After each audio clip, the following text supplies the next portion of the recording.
and sensitization program. And since, as rightly put forth by Professor Mohammed Atiq in his introductory speech, that national education policy is absolutely an important and in a way a game changer. There's a lot of transformation that's expected with the implementation of the National Education Policy 2020. We know it since 1986. The educational sector, education reforms did not take place the way they should have. And so there's a major, one can say, and a very transformational initiative that was taken by the government in 2020. And we call it as NEP 2020, National Education Policy. And we know that, well, when the policy as such is, of course, very vibrant, very transformational. Um, but the important thing is that the implementation of the policy as such is equally very important. And then when it comes to the implementation of the policy, we know that it does always lie in the hands of the executors. In the educational sector, we have got the principals, we have got the vice chancellors at the top hierarchy. If we talk about the colleges or the universities, and then we know that it's not the vice chancellors alone or the principals of the colleges alone to actually be in a position to properly implement NEP 2020. We, as the heads of the departments, the deans of the schools, the directors of the various centers, they are actually the ones who have to execute the policy. But of course, we know, and they are the ones who give a direction. They have to receive the direction and they have to pass it on to their own faculty members, to their own members in their respective departments and their respective schools. So it's not only, one can say, a job that's left to the vice chancellor of a university or a principal of a university, but it has to be jointly done, it has to be jointly shared, it has to be jointly implemented. And all of us, especially the leaders, are responsible for the genuine and proper execution or an implementation of NEP 2020.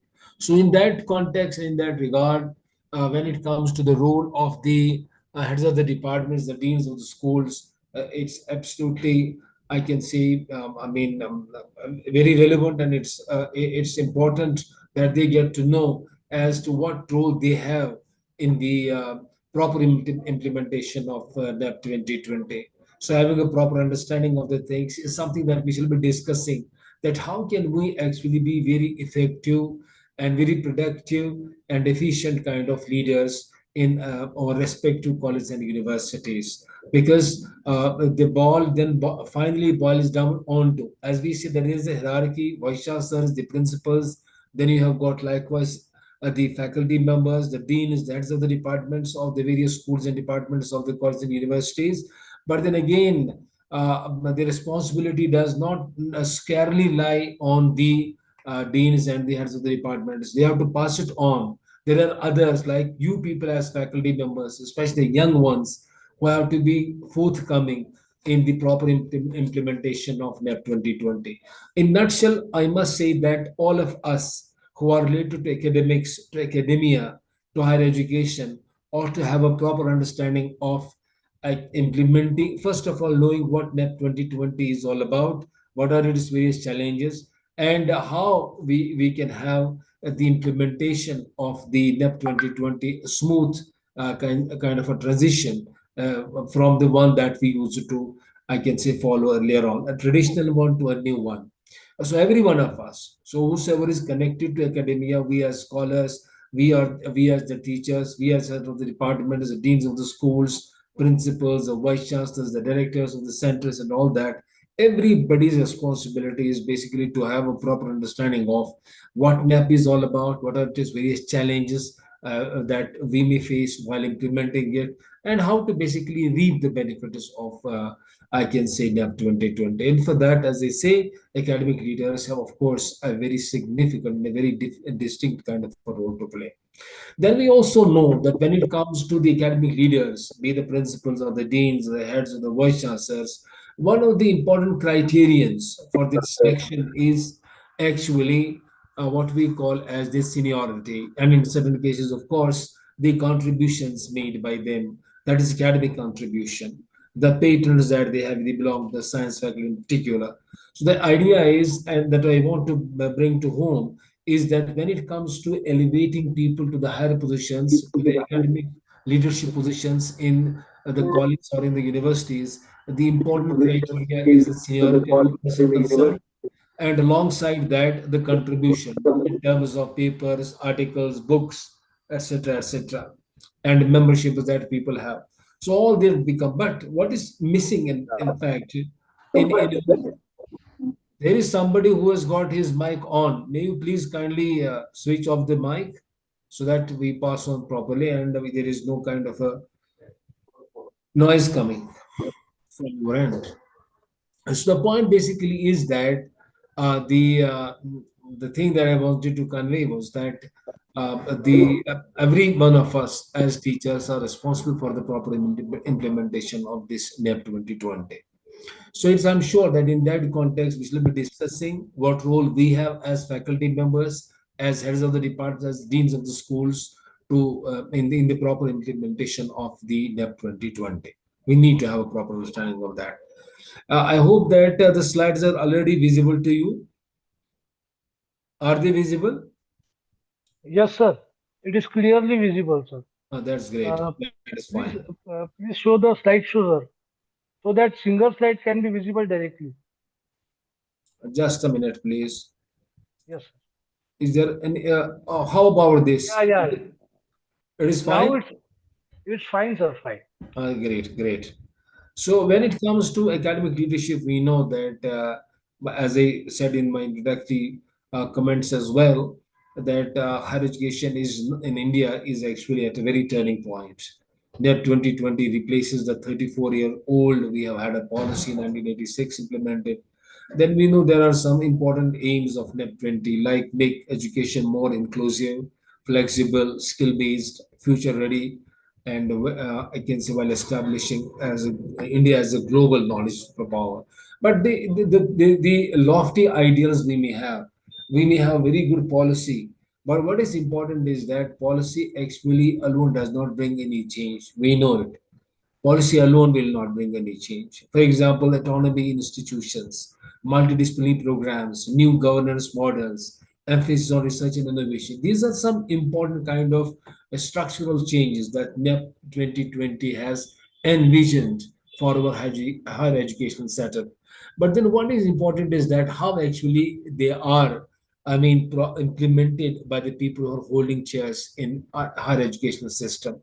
We still, I mean, hear about some faculty members, we hear about some heads of the departments not being allowed by their principals, by their vice chancellors to attend the most relevant and requisite programs, like, for example, leadership programs offline.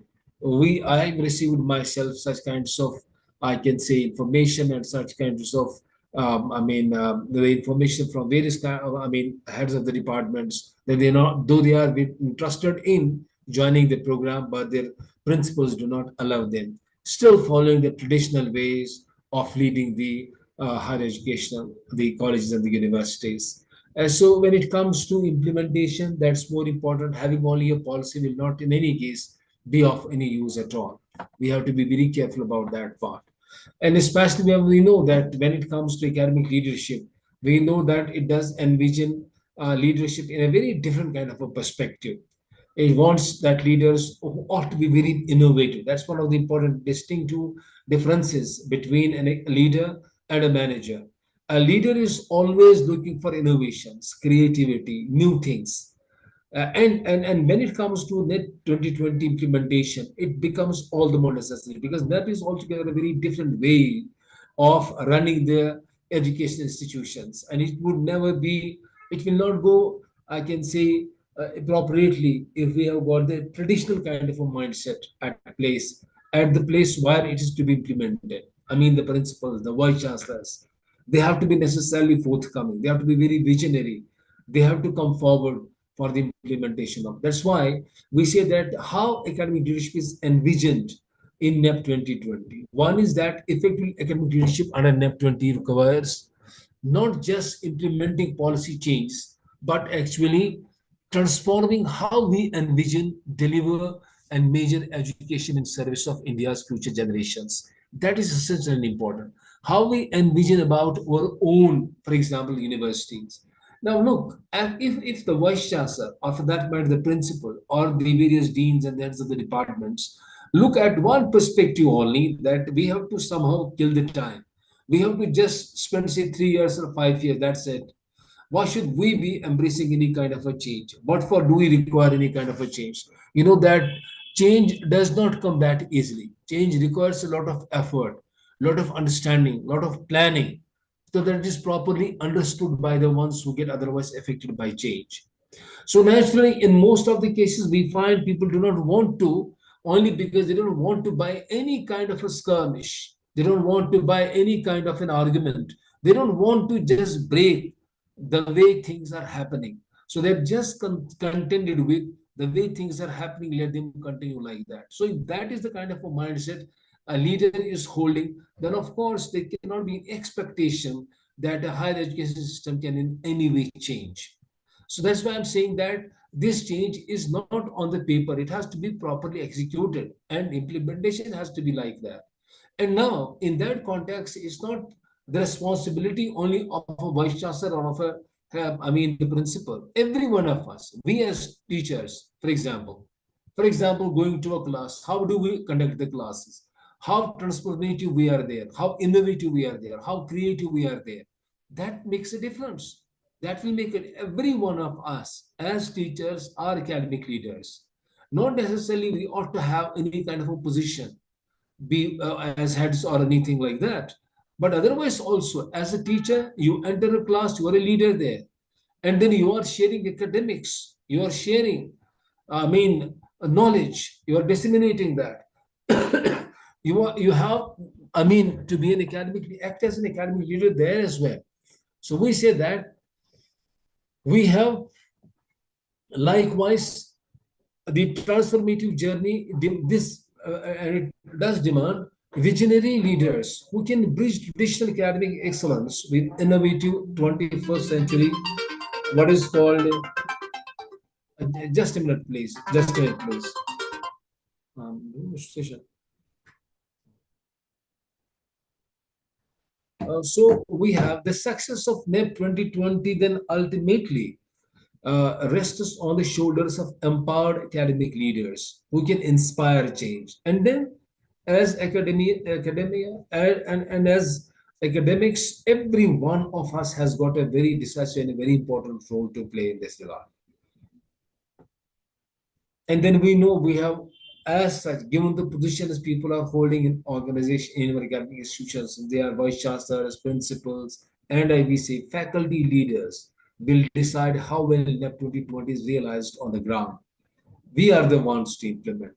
Leadership is therefore not about authority. It's not a must that we have to have authority. It's about restoring balance and fairness. That is to be kept in mind. It's about restoring balance and fairness in the system. Everyone has a role to play in this. As I was talking about, a simple leader, a manager, a simple teacher would enter a class, deliver a session, have his exams on time, maintain records of attendance and etc. That's it. And it could be the case with another department as well, looking at whether the classes are going on properly as per schedule or not. Our exam is being conducted on time. Is there a proper maintenance of record so that is how a manager can work as. So it cannot be considered to be an academic leader anyway. Academic leaders do not bother about only these things, that whether the classes are. We have to go beyond that. That is why we say that when it comes to the leadership in education institutions, we say the leader's job is creating vision, inspiring others, navigating change. That has to be the case. So a leader is not here just concerned with, scheduling the classes and conducting of exams. This is a kind of a normal kind of a thing that otherwise a person will do. So therefore, if a principal, if a vice chancellor is only obsessed with looking whether the classes are being conducted on time or regularly, so our exams conducted on time, and if that is the case, then he is not acting as a leader, he is simply a manager. He is managing the affairs. He's just trying to maintain the status quo. He's not there for any kind of a change. He's not there for any kind of an innovation. And he's not there to inspire. Leader's job is actually that, inspirational, doing things for the good of the, I can say, institutions when it comes to the, I can say, the academic institutions. And so we see that the purpose of an academic leader is to create an environment for faculty, students, and staff to flourish, which is very important. So, how much a leader is dedicating and devoting his own or her own self to actually creating that environment for faculty, students, and staff to flourish, every one of them. Look, these are important pillars of the academic institutions, important components and constituents of academic institutions. This is what actually a leader has to keep in mind. That's the reason that an academic leader has not to be bureaucratic when it comes to the academic institutions. He has not to be so. He has to be a totally different one. That's what we'll be talking about a little later. While, as I said, that managers are simply concerned with maintaining the, I can say, status quo, and leadership is setting a direction for the organization. You know that we are facing a lot of now competition. We know that quite recently, some of the universities of, of foreign origin, they have been allowed to have their, set up to set up their universities here in India. So we have not a competition within. First, the government universities have a competition with the private ones. Then coming from outside, again, so there will be a huge kind of a competition in the times to come. We have to change actually. We have to be more competitive. We should be in a better position to, I can say, compete with them. That competition would actually mean that more and more students do come to us. How would they come? What kind of creative and the timely courses we have been able to introduce in our own departments, in our universities? That is something which will make students to, attracted by our courses. Now, if you go with the traditional kinds of courses, it's hardly possible that we can have a good number of students who can just join and get admissions in our universities. So, in that context, therefore, an academic leader has to be quite vigilant about this particular aspect. That I should not become irrelevant. Irrelevance comes only because if you follow the traditional path, if we do not go with the we're not innovative, we do not think out of box, we don't think that which particular courses are in demand, which particular courses could be launched, which could be of demand, which people would require, which industry actually is requiring, which the market requires. So that's why leaders role comes in. Motivating people to action is the role of a leader, partly through empowerment and partly through need gratification. Leadership process creates an uncertainty, as I say, that leaders do not sit in their cozy rooms. They always think of doing something very different. So when you think of doing differently, surely there will be lots of skirmishes, there will be lots of opposition, there will be lots of protests on, there will be people who would oppose you. But that's where you have to sail through. Depends upon the kind of a vision you have for the education institution. That makes the difference between a person being simply a manager and the one being a leader. Then likewise, when it comes to leadership, is the process of guiding and directing the behavior of people. Look at this. We say that guiding and directing, a leader has to be very tolerant. He has to keep in mind that things cannot happen overnight. Change cannot be brought in overnight. You have to be very patient with that. We many times we commit this kind of a mistake that the way we want things to happen so quickly and in jiffy, that's not possible. A proper change in the behavior of people is possible through a proper guidance and proper direction. Then likewise, we have leaders. How do they direct actually? One is how they communicate. In that communication, they carry a lot of message for the followers. They carry a lot of message.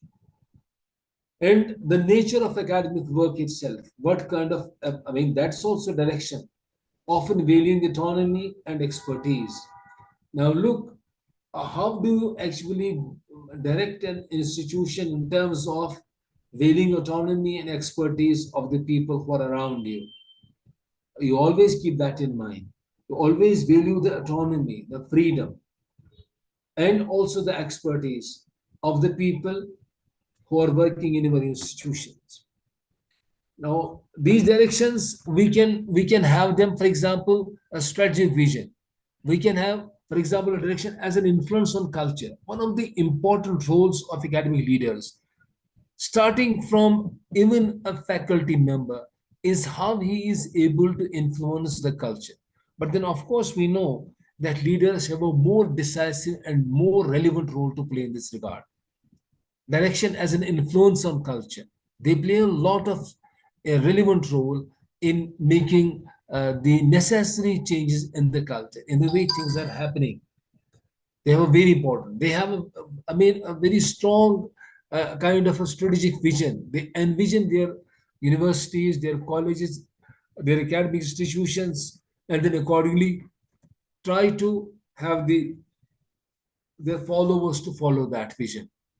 And that's the reason that the leader's action is not often a rigid command, which is what we have to keep in mind, because the education institutions are not run by command and control.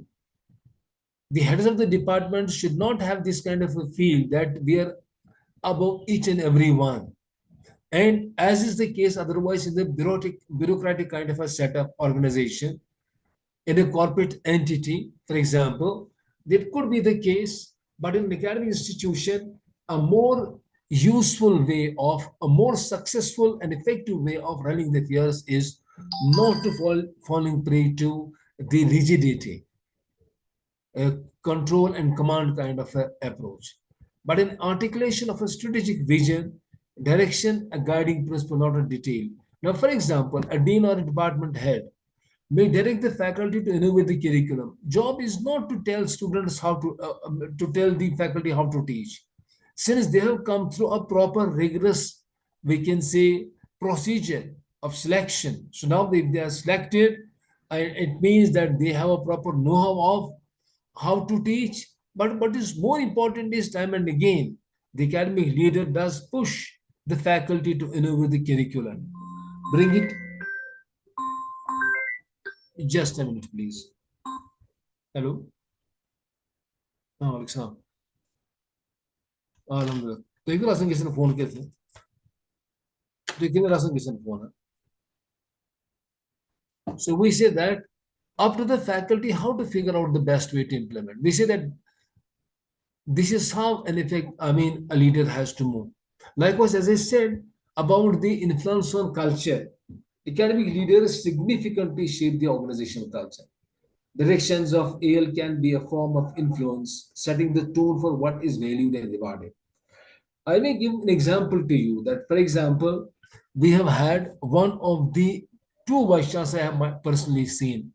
One who was very much, I can say, after projects. He would always encourage his faculty members to go for projects. And he had 2 terms here in the university. And that was a time when he could push the faculty for the projects from various funding agencies. A good number of faculty members did get it. So was the case with one other vice chancellor. He was more towards being very quick on things, very quick, very agile. And I still remember on one occasion, he could get 5 various different kinds of buildings inaugurated, 5 in one single day, because of the kind of agility that he had. And everybody would talk about, though he stayed here for 3 years only in the university, but he was absolutely very agile, very, I mean, clear and transparent at what exactly he had in his mind. That was a time when he set several examples. And that's how we knew that leaders actually would be there to influence the culture in organizations. That plays a very important, and they have a very essential role to play. Like I was giving an example of one of the vice chancellors. I mean, he would always push for the projects. And he would always consistently praise and reward those who would go for collaborative projects. And he would always appreciate them. He would always talk about them. And that was a time when the university got, and since culture does not fade away so quickly and so soon, Culture is long enduring. That's the reason that those kinds of imprints are there still with the faculty, continuing with writing the projects and getting them from various funding agencies. So that is an indication that a person of, leader stature can basically bring a lot of change in the culture and can influence culture like anything. Then in the setup of organ, I will just discuss this a little later. But the point basically is that when it comes to leaders, who are actually leaders? What important perspectives we understand the leaders hold? For example, one of the perspective or the people hold about the leaders. One is that leaders can only have some traits. They have some peculiar traits. One of the important, particular, I can say, perspectives on leadership. That's called trait theories. Who are actually the effective leaders? We say that effective leaders are those leaders who have got some peculiar kinds of traits, and that's a characteristics that's what can make them as good leaders, effective leaders. That's one perspective. In 30s, and in fact, in certain ways, this time also, but of course, the perspective changed when a different perspective came into existence called a behavioral theory perspective. 40s and 50s. But this particular perspective is not theoretical. It's actually a perspective that is based on some studies that were conducted in order to know the behaviors of the effective and successful leaders. And then afterwards, we have got lots of other perspectives, contingency, transformational, distributed, and now we talk about the academic leaders. Academic leadership, of course, is confined to the academic institutions only. Now, look at the two important perspectives. One is called a trait perspective. The idea is that an effective leader can only be a one who has got some peculiar traits. That means there is no scope left for leadership development programs. No other leader can be made because leaders are born. A perspective we have also heard in our own childhood. And another one is leaders are made. It takes a cue from behavioral perspective. What does that actually entail? Is that leaders can be made. Well, and how can they be made? We only need to know about the behaviors of the successful and effective leaders. If we get to know how successful leaders conduct themselves, how effective leaders conduct themselves, what is something very particular about their behaviors, and if we can impart and if we can accordingly develop leaders with those kinds of behaviors, it means that we have achieved the success. We can make them the leaders. So therefore, there is a very important perspective when it comes to making the leaders, rather than a leader having some qualities and we can say traits that makes him or her a leader. Because if we just rely upon the genes of the people to be successful leaders, and then it means that there is no scope left for developing the leaders, because only those leaders will be successful who have got some peculiar traits. But in another perspective, that's behavioral perspective, basically, it washes it off. It says no, leaders can be made. We need only to know about what is the behavior and how do the effective or successful leaders behave. Now, before I move on, I would like, yes, you people to have a look on these 8 traits if you read them well. Are you there to read them well? It's a very small exercise.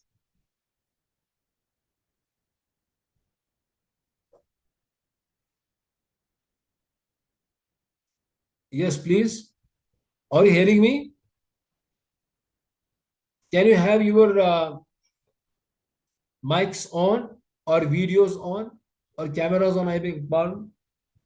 Can you have your cameras on so that we can have an interaction for a few minutes?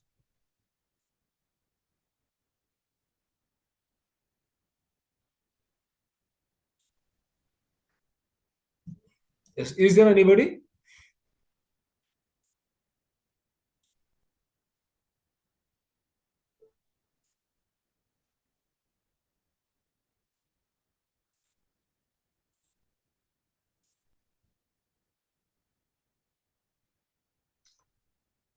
Yes? Are you hearing me? Yes. You know that there is a very small kind of an exercise. There are some eight traits: visionary, ethical, innovative, collaborative, authoritative, bureaucratic, empathetic, and political. What you have to do is simply you have to encircle the three traits that you are now. You describe yourself. And then the two that you want to grow into. Are you hearing me?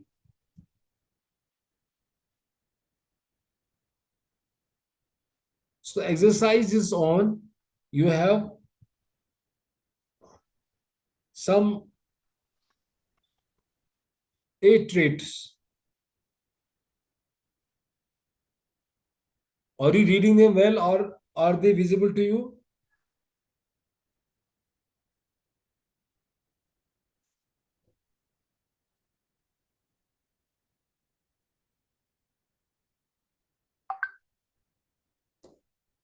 Just want, there is nobody present, I suppose, on the other side. You got only one camera on. Akansha Shukla.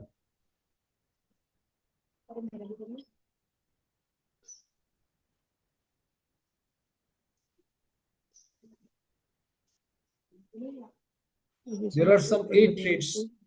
You are asked to encircle three of them that you describe yourself as. For example, if you describe yourself as visionary, ethical, innovative, collaborative, authoritative, bureaucratic, empathetic, political, encircle. And then also, now you also encircle two which you want to grow into.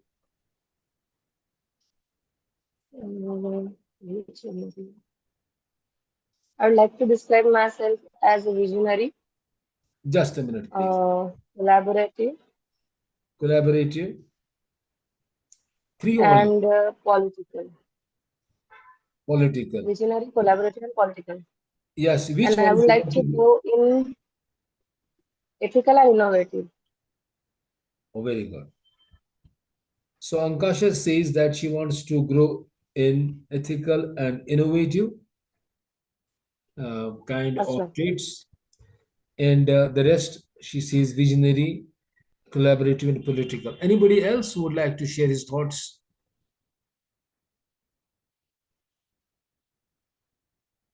Yes, Chanchal.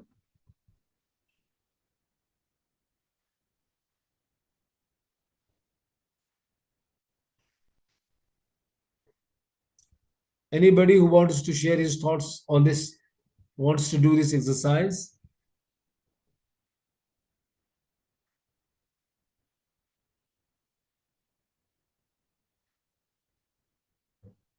You can have your cameras on.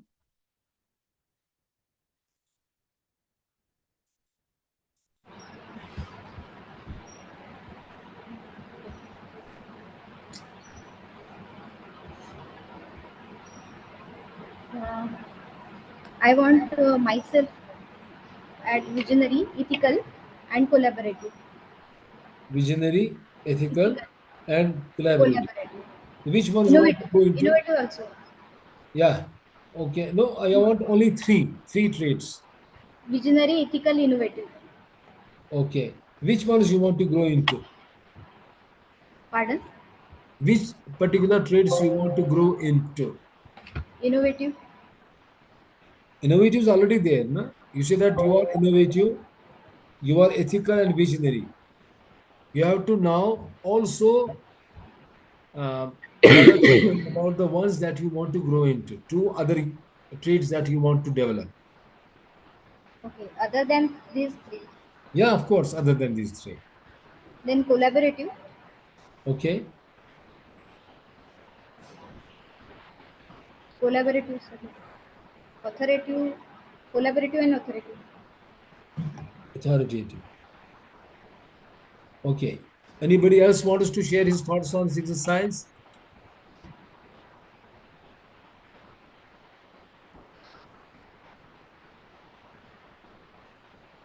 There is nobody.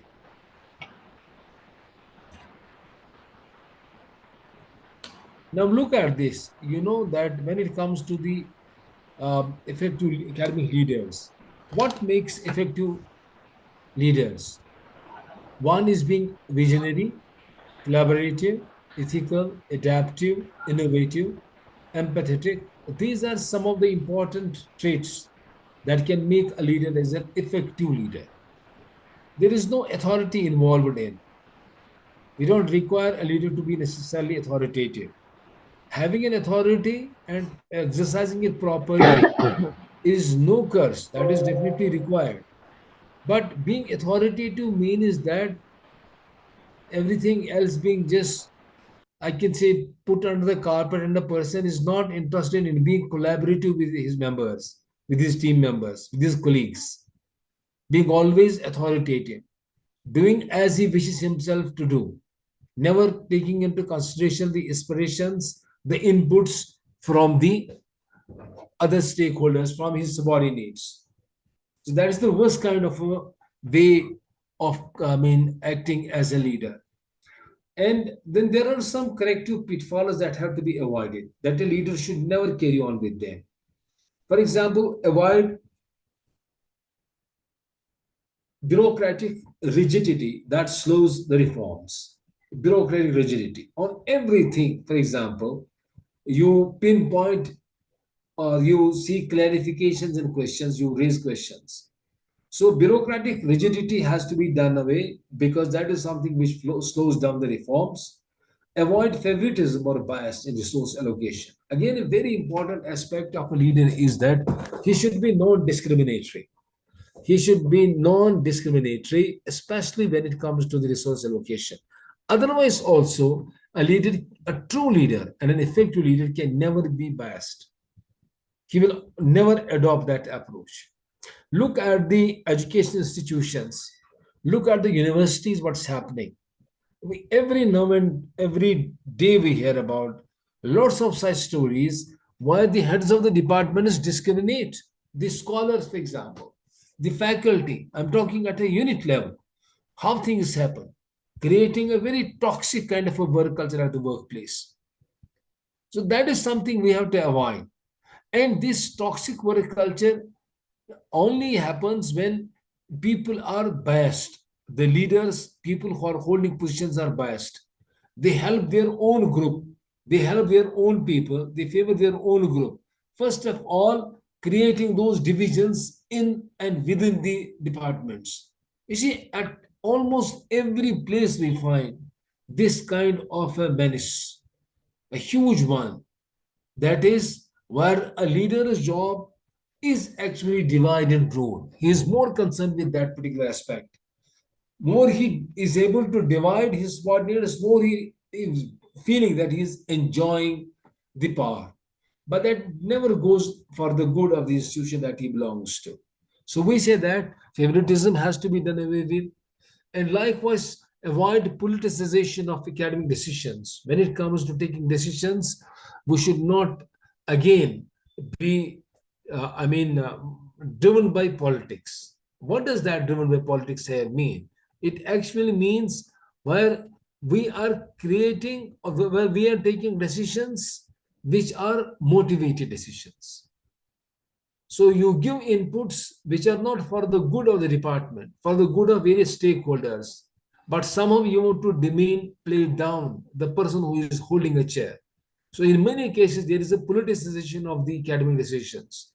Likewise, balancing autonomy with accountability. You have an autonomy, but one has to keep in mind the pitfalls to avoid. Balance autonomy with accountability. Now, look, when it comes to the traits and the behavioral perspective, as I said, that when it comes to traits, it's simply concerned with people having some qualities that will make them as leaders. While as the behavioral perspective is a different one, which is actually concerned with people to be trained for effective leadership. Key for leadership development programs. Behavior leadership theory focuses on how leaders conduct themselves with tasks and people. Two important things, that a leader should not necessarily be only skewed towards one at the cost of the other. So if a leader is just biased or more concerned with productivity, least concerned with the people, that again is not for the good of the institution, for the good of the department as such. The head of the institution, head of the department, for that matter, an academic leader has to strike a balance between being production orientated and the people orientated. Only then he could be an effective and a very successful kind of a leader. Now, since we have two important perspectives to, rely upon and to discuss, one since is concerned with the trait perspective, the trait theories. For example, the physical attributes that are considered like height, weight, physique, energy, health, appearance, and even we can say age. They have been considered to be important pillars and important for the success of the leader. They have been considered to differentiating between a leader and a non-leader. And then we know that we have another important philosopher of the 6th century who described leadership as a person being selfless, honest, fair, and hardworking. Then we have actually a more relevant and a more important perspective, since we know that one of the perspectives that we have is a leader behavior perspective, as I was talking about, leader behavior perspective. And this behavioral perspective is based on the studies that have been conducted in Michigan University and Ohio State University.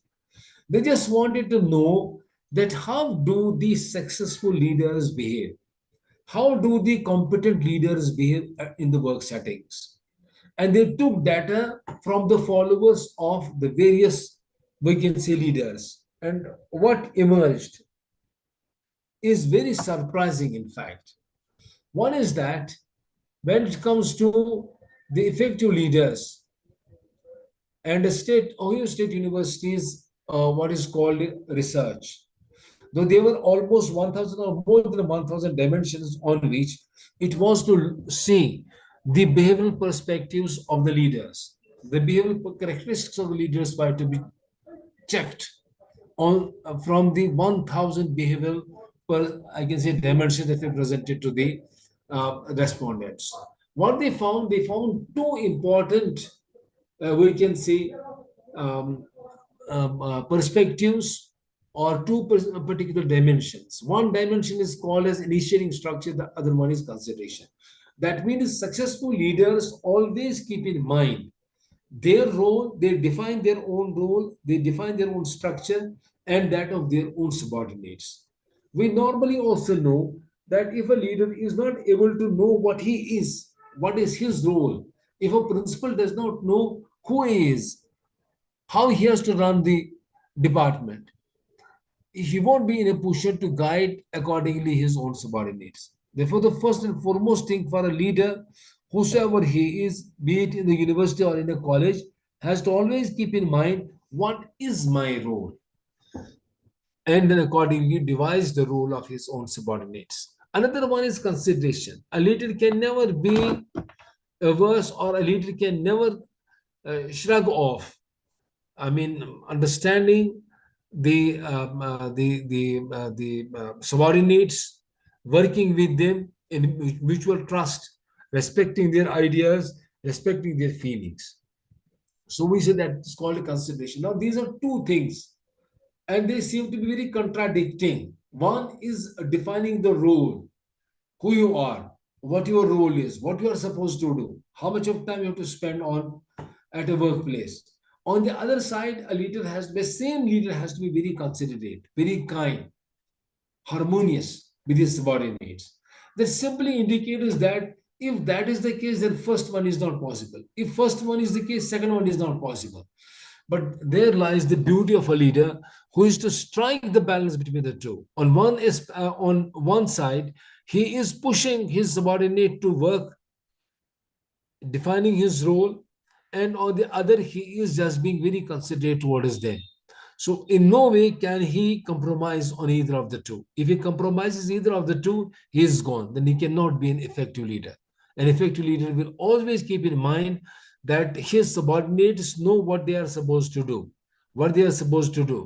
And so there has to be a proper consideration, there has to be a proper understanding of the subordinates' feelings and ideas. We should not straight away be snubbing. In many cases, we find that subordinates do come up with very good ideas, but because the boss does not like their nose, or because they are juniors, because they have just joined the organization, and in many cases, that is why it falls on the deaf ears of the superiors. But it is very much possible that the ones who seem to be otherwise juniors may come up with a very relevant kind of an option. So therefore, we have to always have a consideration and idea. So there is always a strike that has to be, struck by a leader when it comes to dealing with the people, and also keeping in mind the structure, the work that they do. Then, as I said, two different studies were conducted. One in the Ohio State University, and the other one is in Michigan University. Two behavioral dimensions that were found again in this study included employee-oriented leader and the production-oriented leader. By and large, so was the case with the previous one.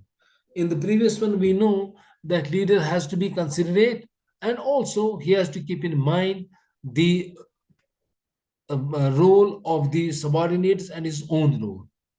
So in other words, we say that both these two studies, though they have been conducted poles apart from each other, neither of the two knowing that what the other university is doing, what kind of research they are conducting, but we find that results were by and large the same.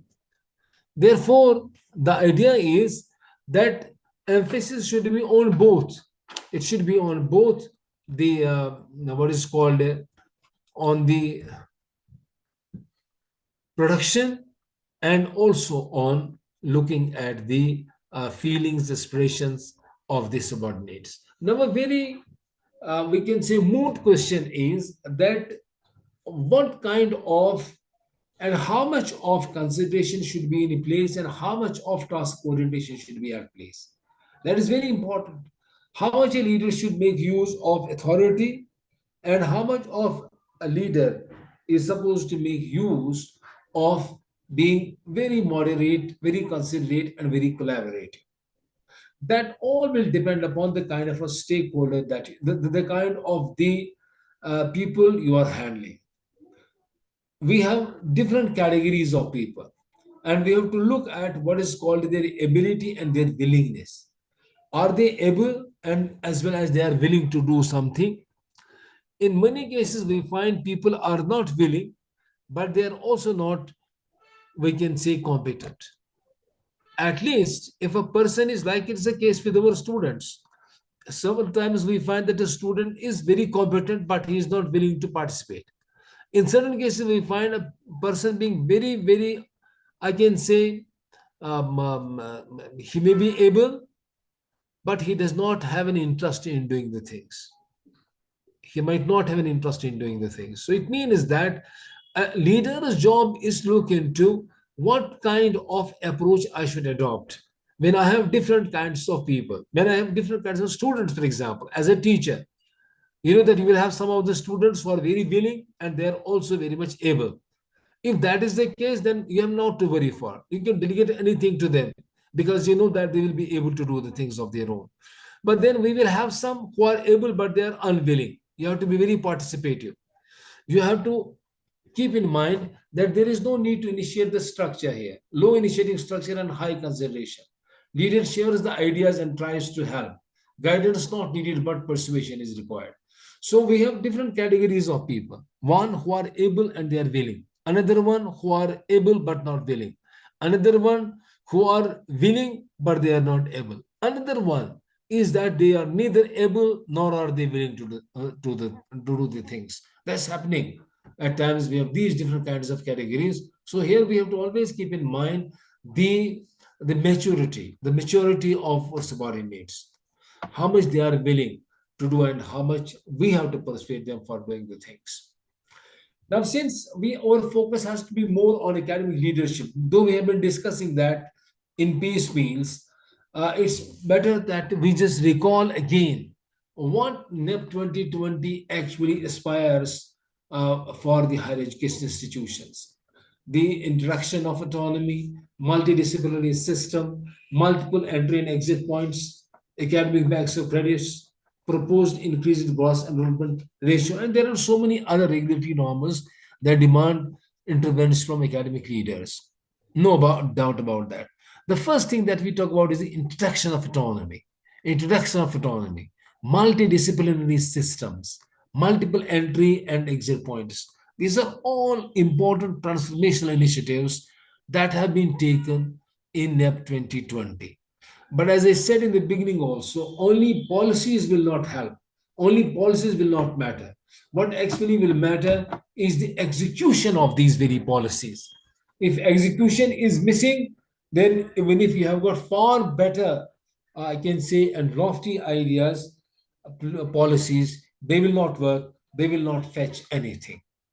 Now, when it comes to academic leadership and NEP 2020, we begin with, for example, strategic role in implementing NEP 20 reforms, introduction of structural, curricular, and pedagogical changes. Academic leaders such as principal, HODs, and deans must interpret these reforms and strategically implement them within institutions while ensuring alignment with university, state, and national goals. Then, likewise, there is a transition to multidisciplinary education, multidisciplinary and holistic learning. Academic leaders must redesign curricula, promote cross-disciplinary collaboration, and guide faculty adapting to broader teaching approach. Now, we know that a particular student is free to pursue research, for example. Very recently, yesterday, perhaps only, it went very viral, where a 4-year graduate can straight away join research. What was mentioned there, probably we may come up with a clarification or it is already cleared, that a person can pursue directly if he has got 75% of marks at undergraduate level in a 4-year program, he can directly come to the university and directly join any research program, PhD program. Imagine. Well, we know that in our times, we used to have MPhil also. Then only we would go for PhD. Nowadays, that once you are a graduate, 4 years graduate, you can directly join the PhD program. Not even PG. The only rider capped is 75%. That too, you cannot pursue it in your own area alone. You can go beyond that. So there is a promotion of cross-disciplinary collaboration. And therefore, academic leaders have to accordingly redesign curricula. They have to see to it that what new challenges this kind of, we can say, cross-disciplinary collaboration will bring in. How we have to actually face them. We have to be ready for that. So academic leader cannot be a traditional one, and an academic leader cannot, in fact, forego this kind of a chance or this kind of an option for the students. He has to keep this option alive for the coming students who are joining his department or his university. All that is trying to convey is that we have a transition to a multidisciplinary education system, and an academic leader has to be well versed with it.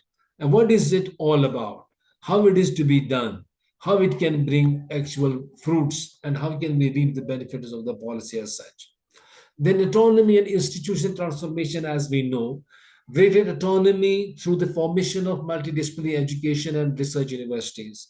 We know that universities again have to offer different kinds of programs. As I say that since yesterday only, there was this very much viral that a student can straight away opt for a PhD program after having completed the four-year undergraduate program. And another thing is that we have got some of the universities who are categorically confined to or responsible for conducting research alone. Suppose in our university, we have adopted coursework plus research, coursework plus coursework. Both options are there. A student can stick to coursework alone for all the semesters until it is the fourth semester, or else he may have 2 semesters, 3 semesters coursework, and 1 semester will be a complete internship or a complete project work. But then there are universities also who have only to conduct research. Am I audible to you, and are you listening me properly? Yes, sir. Yes, sir, you are audible. Okay. So then we have also another important aspect, which is innovation. Focus is on research, innovation, and quality. We know that Research is not now confined to the universities alone. Colleges have to conduct it. Every faculty member has to. And what is more important is that these particular research programs have to be socially relevant. So when a scholar is choosing a topic, a theme of his research, he has always to look into a socially relevant kind of a topic. That means that he should be well versed with what are the issues and problems that my society is facing at this point in time. Academic leaders have to come forward. They have to, encourage faculty members to look into the various issues and problems the society is facing so that they could be of any rescue, their research could be of any rescue, of any help. Our research should not get confined to what is called the libraries. They should not be just put on the shelves alone, but they should have a practical implication.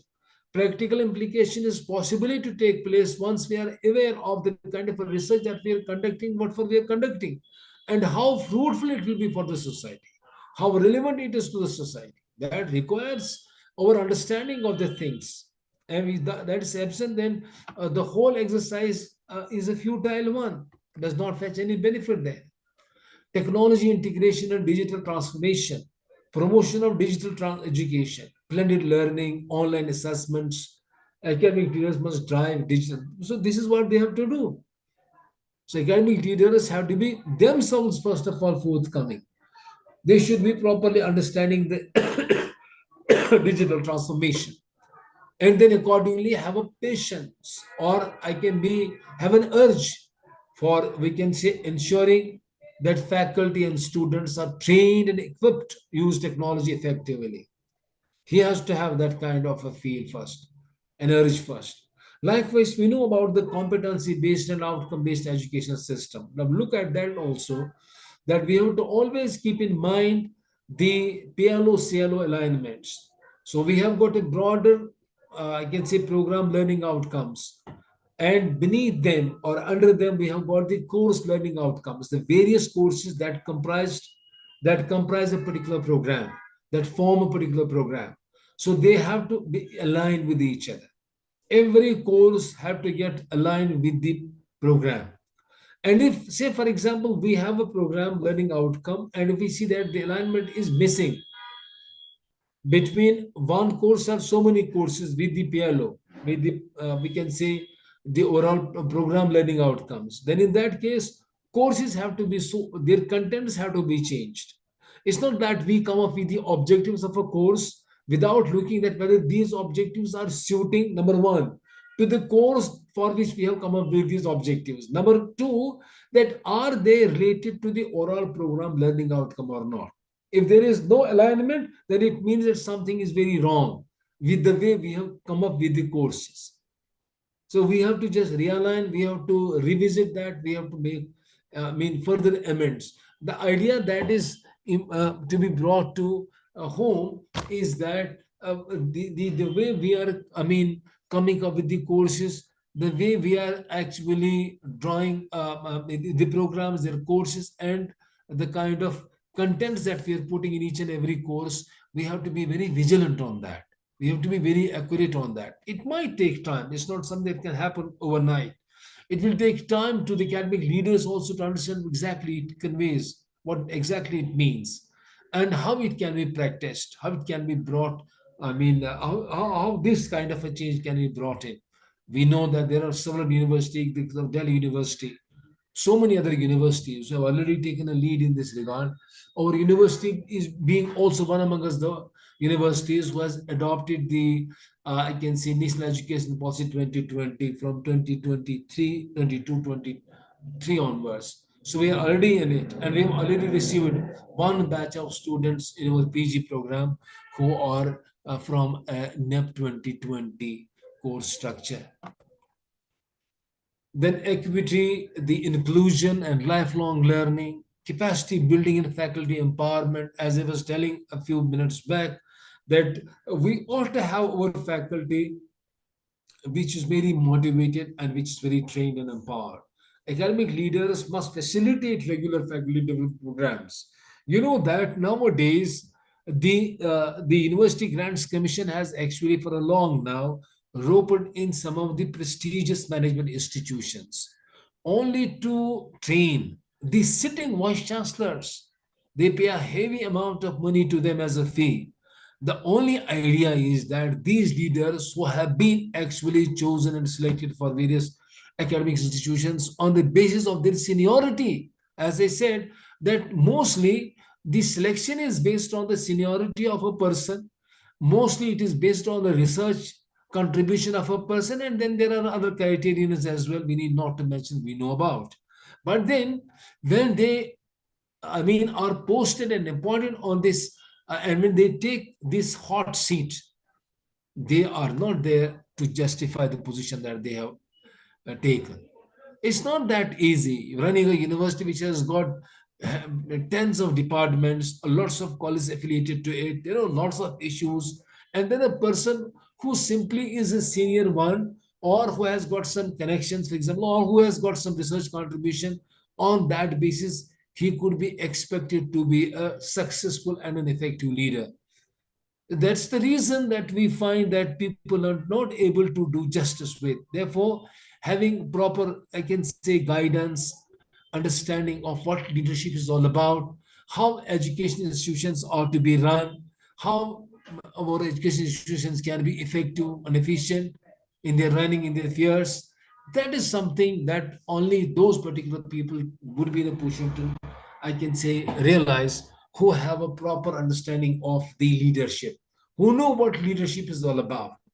Therefore, they ought to be given a proper. That's the reason that these are the programs like leadership development programs that are being conducted by some prestigious institutions at the behest of University Grants Commission, and wherein the sitting vice chancellors are being actually trained to be effective academic leaders. And in fact, having NEP 2020 orientation and sensitization program for the youngsters will play a lot of role in the long run ultimately.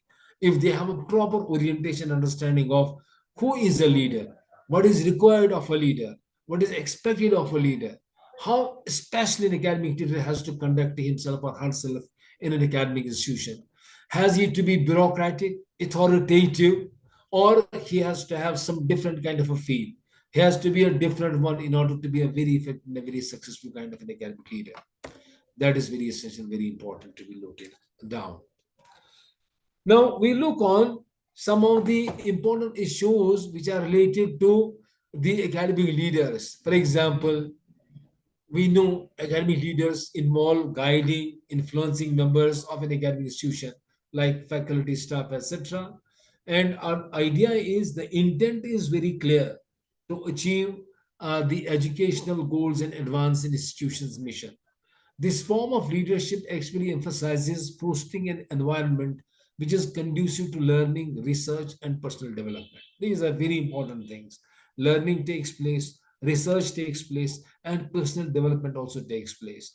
It doesn't make much, I can say, headway or a difference, or it's not of that much of importance that if we just focus on a person to learn, a person to conduct a research, if he is not having a personal development. He is not a man of principles. He is not a person who is dealing, who is conducting himself or herself properly. That personal development, his etiquettes, his attitude, his ways of doing the things, his ways of interacting with others. If that's not pleasing, if that's not pleasant, if that is very harmful, dangerous for others. So I mean that we need not only to have a look on only learning and research, teaching and research alone, but beyond that we have to go. An academic leader has to actually ensure that his faculty members, that his staff, that his students, they are personally developed as well. And that's only we know, and that's only expected from the leaders who are collegial, because our system is a collegial system. They have to be very democratic. They have to take the inputs.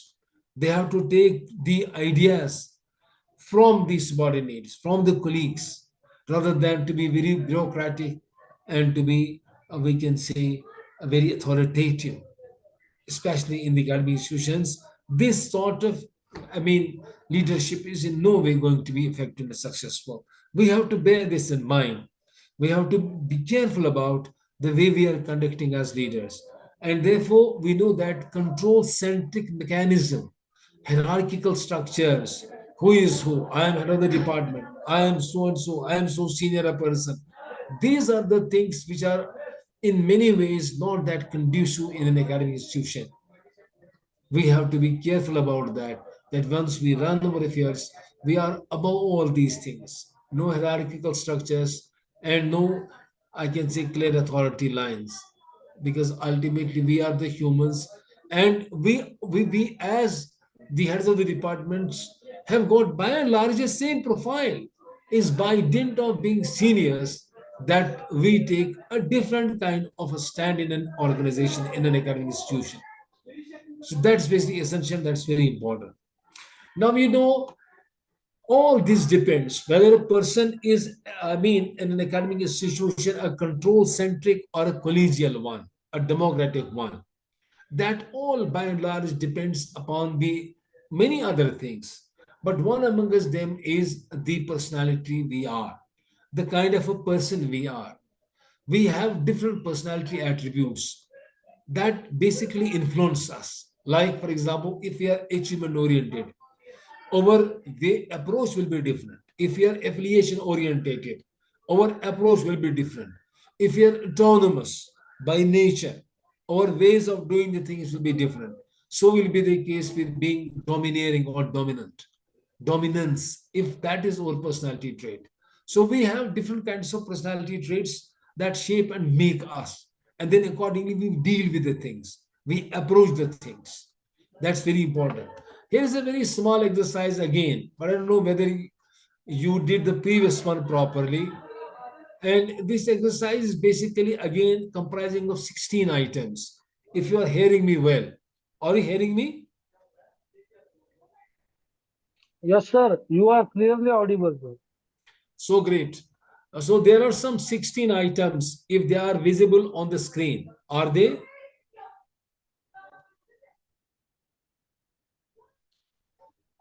Are they visible on the screen?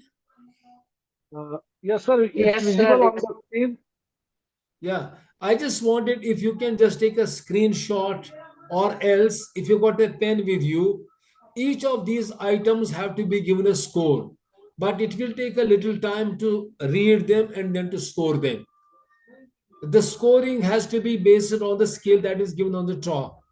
1 would mean strongly disagree, and 7 means strongly agree. It depends upon the statement that you read and the kind of agreement you have with the statement. It could be a very strong agreement or it could be a very strong disagreement. So you have to just, I mean, give a score. 1, 2, 3, 4, 5, 6, 7 is the last one. That depends upon you how you feel about that statement. Will you do this exercise or I shall pass through?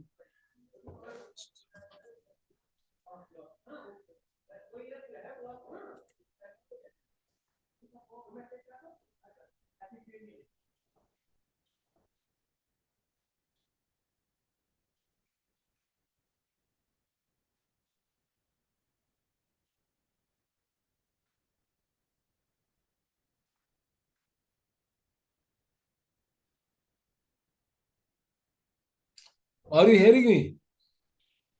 Yes, sir. You are clearly audible. So I just wanted you to please, will you do this exercise or I shall proceed on?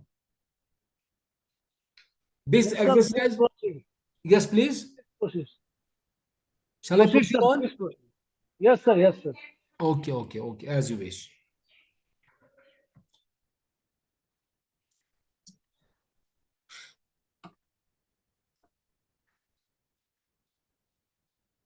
Now look at this effective leadership. Some important things that we have to bear in mind.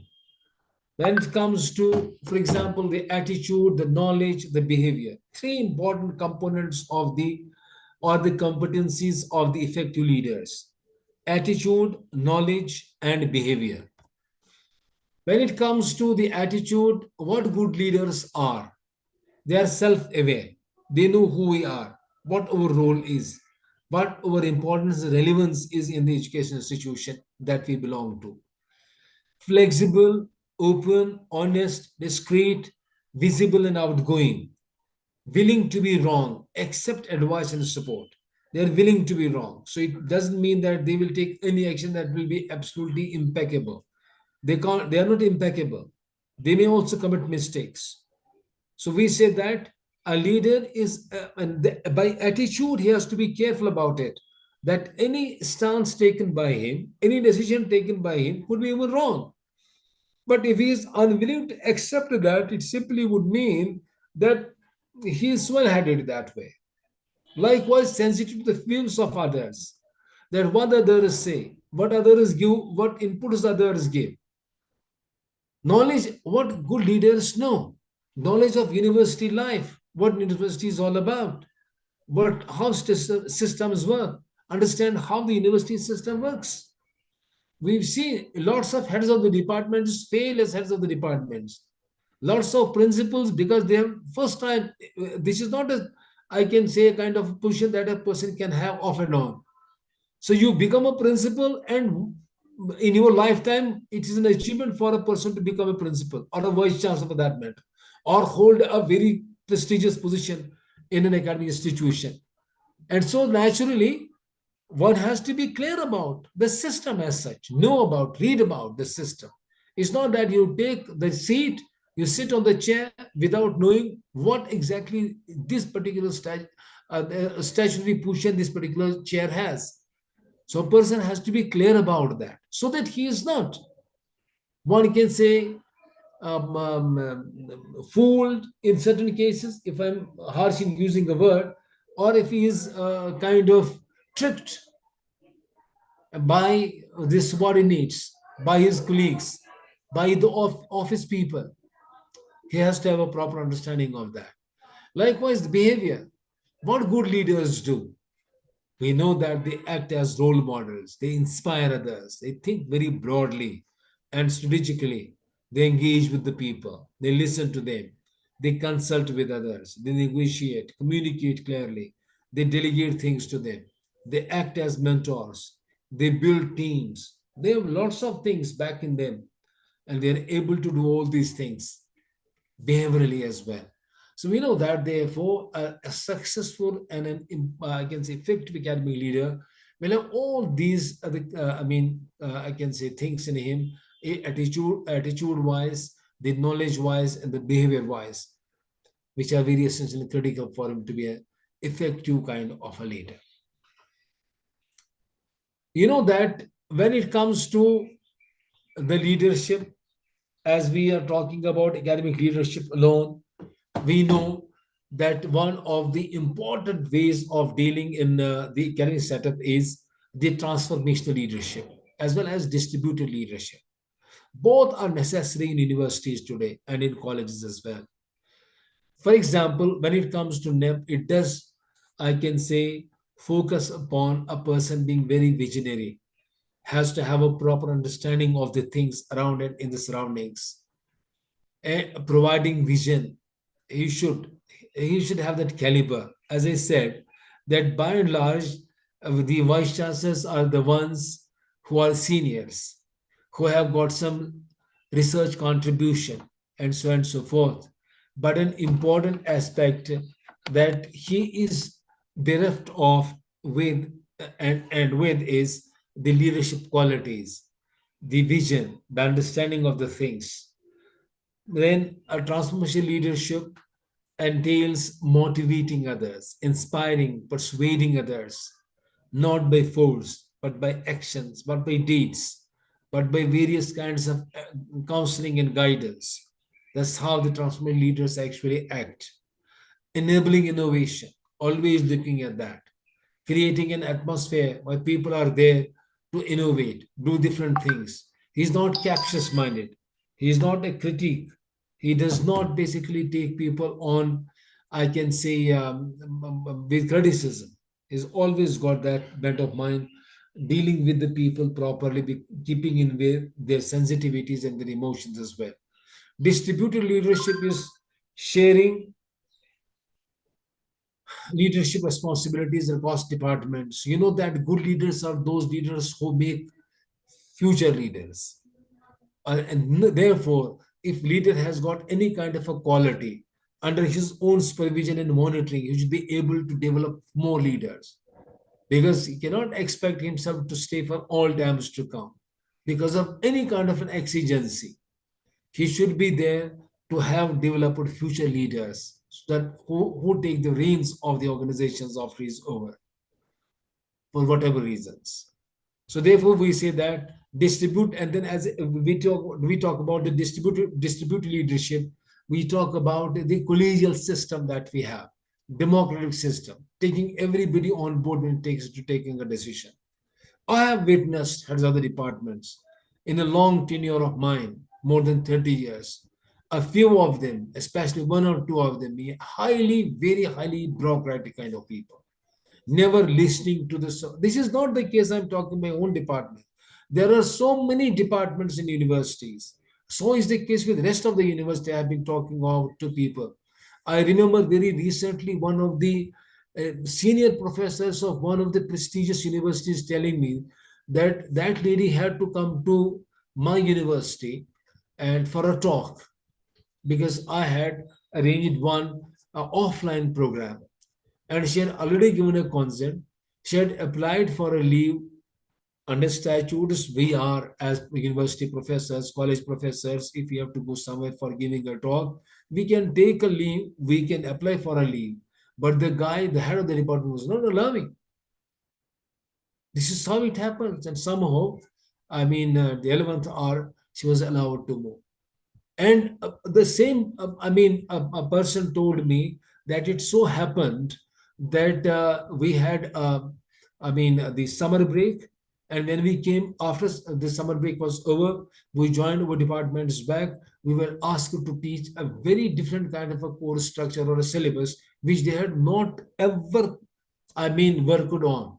They had never discussed that. They had never discussed that. Means that the head of the department just takes, everybody for a ride without listening to them, feeling that is above any kind of a rule. And so the concerned faculty was telling me that the vice chancellor had to intervene. And the vice chancellor said that the course curriculum that was in vogue in suppose 2024, that only will be in vogue, and the students will have to be taught that particular course curriculum only. This is how things are happening.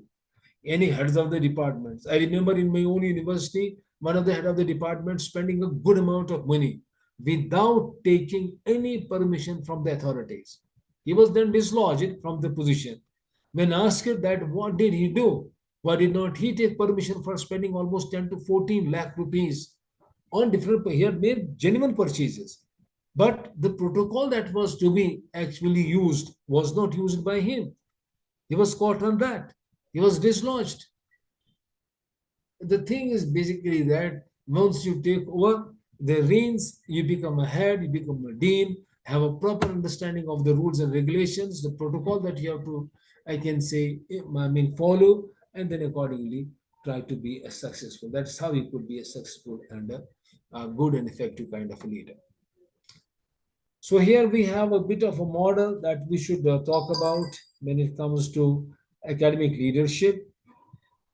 So we have, for example, effective academic leader profile, personal and interpersonal capacities, academic capacities, leadership capacities, all different capacities that leaders ought to have. So we say that when it comes to, for instance, the personal and interpersonal capacities, influencing, good communication skills, conflict resolution, you should not, in fact, encourage conflict, divide and rule kind of a policy. That should never be the case with them. But this is unfortunate. In many cases, we find that such is the case with the people who are holding the, reins. Then self-regulation, regulating his own, behaviors, his own emotions, his own feelings, empathizing, and then commitment, decisiveness. If a decision takes months together to be taken, if a file lies with a vice chancellor for months together, or if a file lies with particular, person for months together, I may quote an example. One of the vice chancellors of our university by the name of Professor Tareen Ahmad Khan, who was a vice chancellor in 2021, 2, 3. I remember that it happened with one of the professors that he said to vice chancellor, he complained before him, because that was the time when the vice chancellor came up with a circular that no official can retain a file for more than 24 hours. After some days, and one of the professors went to the vice chancellor, Professor Tareen was his name, and he complained and he said that, look, sir, my file is pending with such and such clerk. I remember the name, I will not name him here. He said that with such and such clerk for a pretty long time now, and he is not leasing it, he's not disposing it off. Said, okay, I will just check it. Do you know what he did? Next day in the early morning at around 10, he entered that SO's, section officer's cabin, and he asked him, please show me the files. And he just searched it one by one file of that particular professor, identified it, got it out. That was in. So you see that you are setting an example that you don't say it only that I want no official should retain a file for more than 24 hours. He meant it. He did it. And on a very single complaint, he went to the concern and he got the file. And of course, must have surely, I can say, pass some remarks on that person. So this is how academic leaders are very decisive also. What they say, they do it, they try to walk the talk. Then research credibility, of course, nobody can, I can say, deny that. Has to be there. Teaching reputation has to be there. Community service, resource acquisition, many things are there, which are what we call as academic capacities. But these are not the only capacity that a person should have. He should necessarily have, look at this, personal and interpersonal capacities, then academic capacity.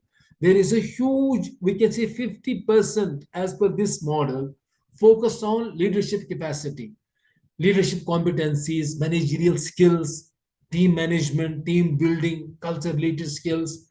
They are a must. They have to be there. I was in a meeting the day before yesterday, in one of the meetings. One of the senior professors in that meeting, who belonged to that department, but is appointed in some other department for some work. His name was missing somewhere. He agitated over it. He agitated and he was genuine in so. There was an apology also, cut and sorry, figure cut by the head of the department. But then he did not accept that. He said, no, this is not possible. This cannot happen. You have to be vigilant as head of the department. If suppose a list has come and my name is not there, you should have noticed it, identified it, and accordingly told the concern that why such and such person's name is not figuring there. So he took it personally. He said that this cannot be taken done like this. And then what is important is that through these kinds of acts at times, you showcase your own follies and your own, we can say, limitations and problems. And through that, you cannot build a very conducive and a very familiar and a collegial kind of a culture. So at times, because our own deeds were there to do wrong things, disrupting the system as such. The leadership style, consensus-based, transformational-based, democratic leadership, which one is suitable? For example, we talked about a style which is based on consensus, which is based on transformation, which is based on democratic leadership, which is based on those, I can say, principles, where you take the inputs from each and every faculty member you have under you, every stakeholder that you have under you, so that the decision is collective, it is consensual, it's not the single individual's decision, but of all who belong to the department concerned. So I would like to just stop it here.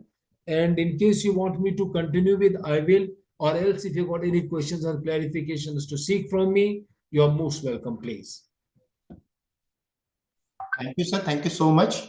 Participants, if you have any questions, we will take couple of 1 or 2 questions and then we will move forward towards the another session. So the questions are very appreciable. Please, anyone.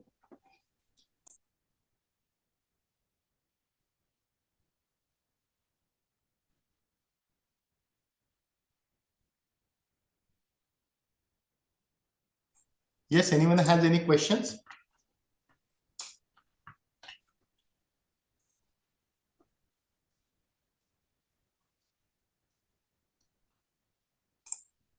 If there are no questions, then we can conclude. If having some questions, you can directly ask to Professor Nazir, sir. Please, anyone.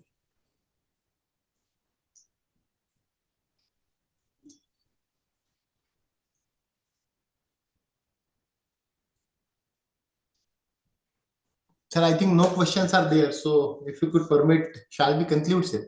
Okay, sir. Thank you, sir. Thank you very much, sir. So on behalf of Malvi Mission Teacher Training Centers at Gadge Baba Amravati University and Jagdamba College of Engineering and Engineering and Technology, Yavatmal, I extend my sincere and heartfelt gratitude to Professor Nazir sir for his valuable insights towards this academic academic leadership in the era of this national education policy. Sir, whatever may be the inputs you have provided here, definitely we will inculcate in our in our institution, and whatever may be the challenges that we are facing, we are definitely use this challenge these inputs to cope up with these challenges. With this, I once again extend my sincere thanks for your precious time and thought-provoking session here. And with the kind consent of Professor Nazir sir, I would like to declare that this particular session will be over here. Thank you, sir. Thank you so much, sir. Thank you, Thank sir. you, sir. Thank you Thank very you. much. Thank you, So sir. much. Thank you, sir. Thank you very much. Thank you, sir. So great of you all. Participants, please be stay connected. We'll move further for our another session. Today's another session within 1 or 2 minutes. Please stay be connected.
Hello, Professor Faiza ma'am.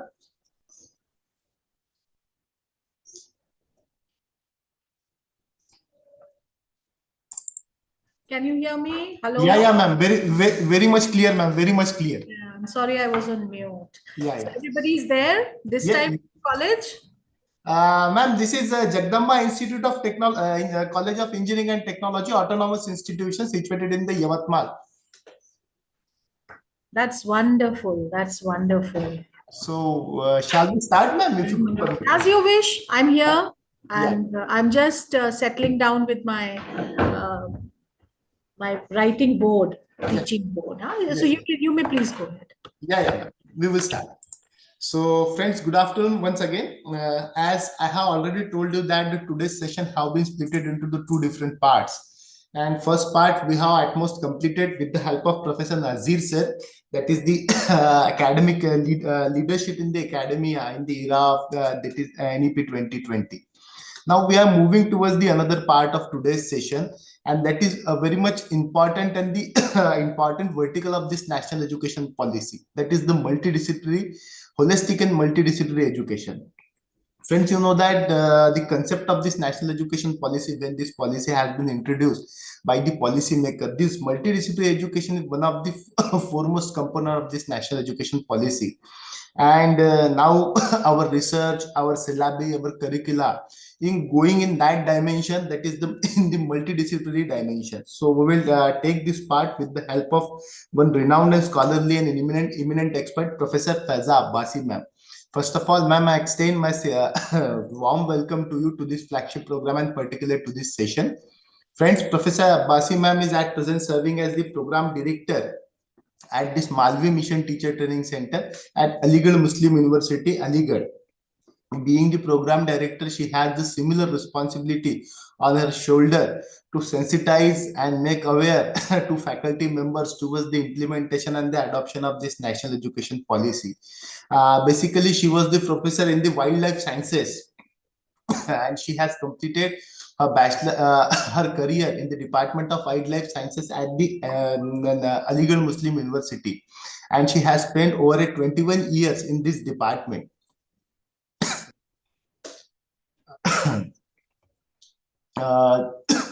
She has regularly delivered n numbers of lectures across the India on the environmental ethics, academic leadership, as well as the interdisciplinary education. She has completed higher education leadership certificate from the Ohio State University situated in the USA, Moshans University in the Australia, IIM Udaipur in the India, and ODL courses from the Harvard and EDX. She has author of the 16 different books and the numerous research paper and the newspaper columns in the reputed national as well as the international journals. She was the reviewer of this several reputed academic journals also. Swayam platform and the YouTube video lectures have been generated thousands of view speaker at the All India Radio and the Jashne Rekta. She has recipient of the Nishane Urdu award by the medal by the UP governors. She was also recipient of the RBTC's 100 Inspiring Muslim Women of the Uttar Pradesh honor and the Indian Forest Best Paper Award. She has she has correlated with the various NGOs also, and she's and the community work as a founder and the NGO at the Gorakhpur as well as the Aligarh. She has also visited. She has also visited some abroad countries also in this and completed the LEAP, that is Academic Leadership Development Program that has been launched by the MHRD, that is right now that is the Ministry of Education. So friends, we are luckily fortunate to get such kind of eminent and scholarly personality to enlighten us, us on this holistic and multidisciplinary education that is very much important. So I not take much more time, ma'am. I once again extend my warm welcome to you. Request you to please start with your session. My pleasure, my pleasure. And bless you for your coughing. You're having such a bad throat and still, Thank you. yeah, you're working so hard. I'm so glad to see. that despite all that trouble, you have given such a nice introduction of me. Huh? Thank you. Thank you so much. So participants, I hope I'm audible and I hope you can see my screen. Yes, ma'am, you are audible, and we are clearly watching your screen. You can see the screen. And when I'm writing something on the screen, is that coming? Yes, ma'am. Yes. Yes, ma'am. Yes. Okay, thank you. So tell me one thing. You want English or Hindi or bilingual? What do you prefer? As you wish, ma'am.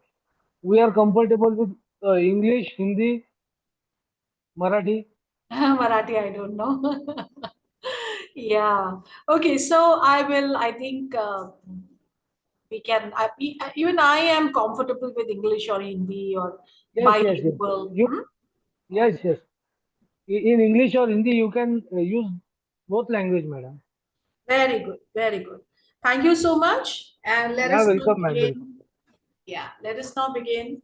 We are going to talk about holistic and multidisciplinary education. Why we are talking about holistic and multidisciplinary education? Because we are all in the area of higher education, not just for transfer of borrowed knowledge that we have borrowed from our teachers or knowledge that exists in the textbooks which we teach, but we are also here to conduct research and to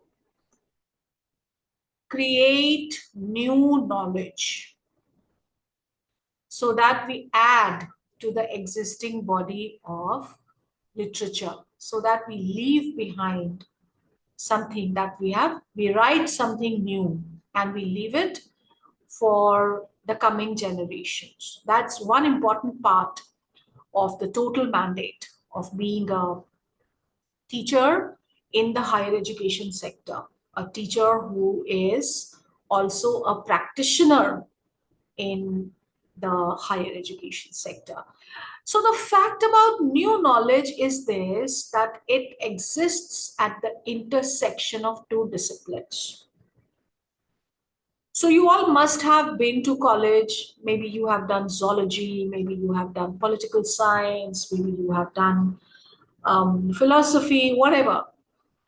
Now you know all about philosophy, you know all about zoology, you know all about nanotechnology, but now you have to create some new knowledge.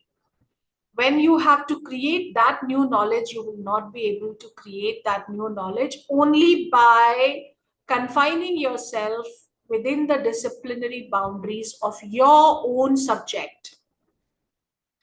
You will have to find intersections.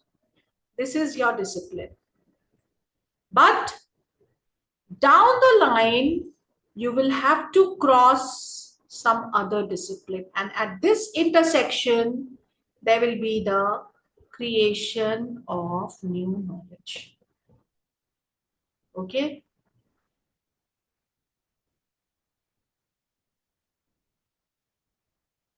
Only at the intersection. Here, no new knowledge.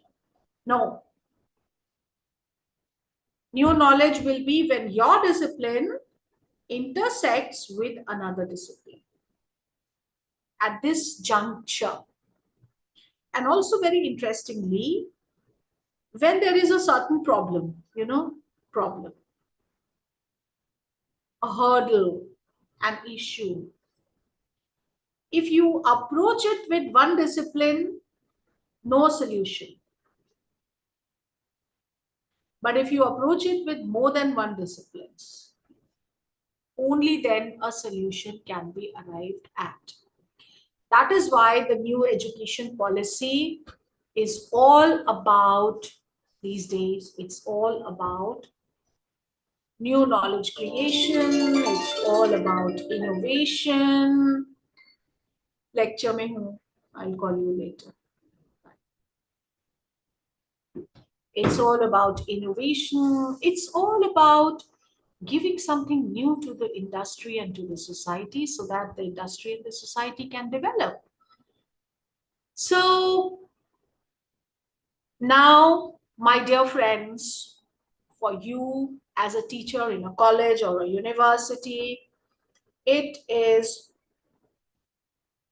necessary that in order to survive, you champion interdisciplinary studies. Why to champion interdisciplinary studies? Two reasons I have already given you, and three more reasons I'm giving you here. Because the political economy of higher education has changed. It has changed in the neoliberal context. Tell me why. Let's have a good discussion. Let's talk like colleagues. I don't think I'm a teacher here and you are a student here. I think we are all teachers in different colleges and universities. So we can talk, we can speak with each other. New knowledge creation अभी आपको करना है.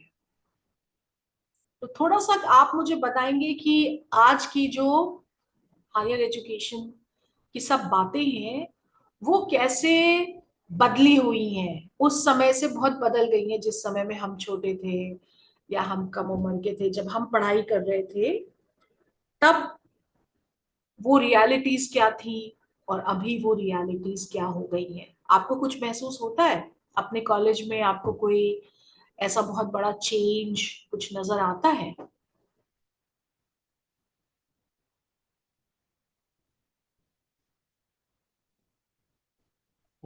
Yes, madam. We are using some technical tools nowadays. Yes, because of The- technology. Yeah, the digital board is there, digital pen. We are using projector. Uh, Down to the memory line, we are using blackboards and chalk. Hmm. When we was a student, Hmm. then teachers are using blackboards and Hmm. chalks. Hmm. Nowadays, various digital instruments we are using for our students. Hmm. That is the big change बिल्कुल. that we observe in our education journey. तो देखिए आपने बिल्कुल सही कहा Sachin ji. The Silicon Valley has changed the entire idea of higher education. There was a time when it was necessary for a student to go to a classroom, enroll in a degree program in a university, and pursue that degree. A teacher had to come to class, pick up a chalkboard, recommend some books, give some reading material. अभी क्या है, कोई जरूरत ही नहीं है इसकी. हमारे पास कौन से कोर्सेज हैं? हमारे पास मूक्स हैं, है ना. इंडिया में ये स्वयं प्लेटफॉर्म पे डालते हैं मूक्स हम. ओके. क्लास में आने की जरूरत ही नहीं है, गुरुजी के सुबह पैर छूने की जरूरत ही नहीं है. गो अहेड, हाँ, गेट एनरोल्ड ऑन अ मूक और वहां पे आप पढ़ भी लेंगे, वहां पे आपको रीडिंग मटेरियल भी मिल जाएगा, आपको डिग्री भी मिल जाएगी, आप अपना पैसा फीस जमा कर दीजिए, है ना. So increasingly we have to program ourselves for a new world, that is governed by ICT, a new world that is governed by super intelligence. I will not say artificial intelligence, I will say super intelligence. हमें करना पड़ेगा. तो ऐसे में आपको उस तरह से पैसा नहीं मिलेगा जैसे पहले मिलता था. अपने इंस्टीट्यूशंस चलाने के लिए जैसे आपको गवर्नमेंट से पैसा मिल जाता था, अभी वो नहीं मिलने वाला है. It will be difficult. क्या आपको महसूस हो रहा है आपके कॉलेज में, आपके यूनिवर्सिटी में, क्या फंडिंग के प्रॉब्लम्स आ रहे हैं?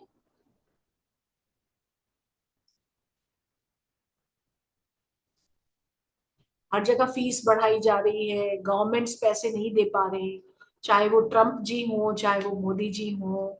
बहुत ज्यादा फंडिंग उस तरह से नहीं हो पा रही है ना, जैसे कि पहले हुआ करती थी. Do you feel that? Yes, ma'am. है ना doctor Meenal? Which college you are in? PR Pote Patil College of Engineering, Amravati. So you are an engineer. Yes, ma'am. Good. Women in STEM. I am always proud of women in STEM. ER. Wonderful. Thank you, ma'am. Yeah, so you're facing these problems. So you cannot go along for a long time, or you cannot continue to travel on the same path forever. You will have to change your track.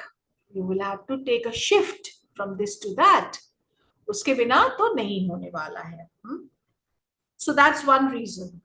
The Silicon Valley, और आपने भी बिल्कुल ठीक ही कहा doctor Sachin मुराब, कि technology ने बहुत change करा है. सो आई विल से टेक्नोलॉजी को हम कह दे Silicon Valley, right? I don't mean the geographical location Silicon Valley. I mean the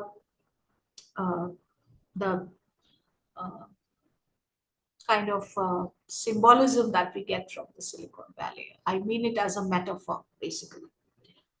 The second reason why we have to champion interdisciplinary studies is that interdisciplinary structures in universities tend to impede intellectual innovation and obscure public access to knowledge.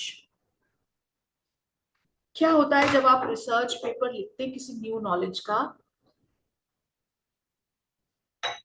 तो आपके इतने technical terms होते हैं.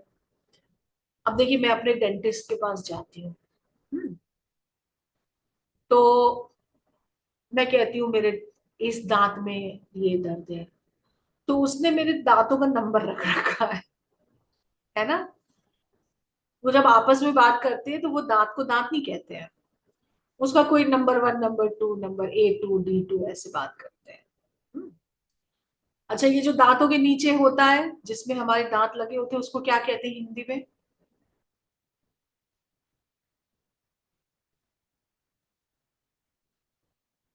Hindi English में दांतों के नीचे ये जो हमारा फ्लैश होता है, इसको क्या कहते हैं?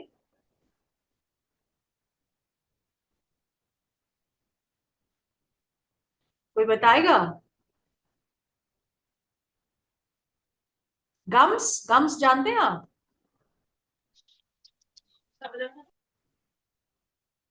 गम्स तो जानते हैं ना? हेल्दी टीथ, हेल्दी गम्स कहते हैं.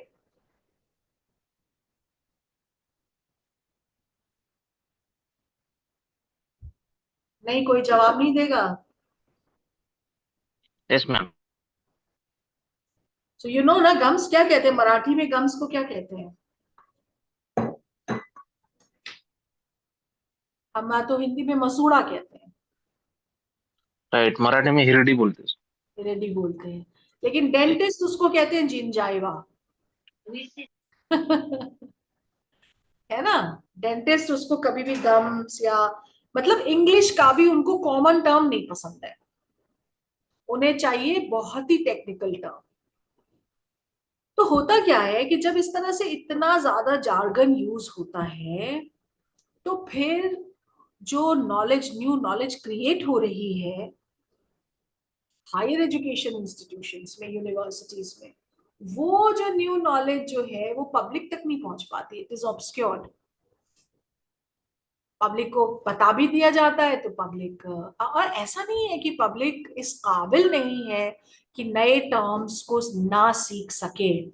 आप देखिए कोरोना, कोविड, और वो कौन सा टेस्ट होता था कोविड में जो होता था? Covid test. हाँ, क्या कहते थे? एंटीजन. हाँ, क्या कहते थे उसको? Antigen test. एंटीजन. हाँ, और भी तो एक कहते थे कोविड पॉजिटिव, RT-PCR. कोविड. हाँ, RT-PCR. यस. तो क्या हमने याद नहीं किया? जब वो हमें न्यू नॉलेज बन के आया, तब हमें इस तरह से सर्व ही नहीं हुआ कि हमें याद हो. लेकिन हाँ, जब हमारी जान पे बनी आई और ये सारा जार्गन हमको सीखना पड़ा। हमने सीखा, ऐसा तो नहीं कि हमने नहीं सीखा। तो आपका जो एकेडमिक रिसर्च हो रहा है वो बिल्कुल छोटे से एक हल्के में, small circle, limited circle of peer group, only those who can understand that language, that lingo, which is not the language of the common man, which is obscuring this from becoming the knowledge of the public, which is being obscured from reaching to public knowledge.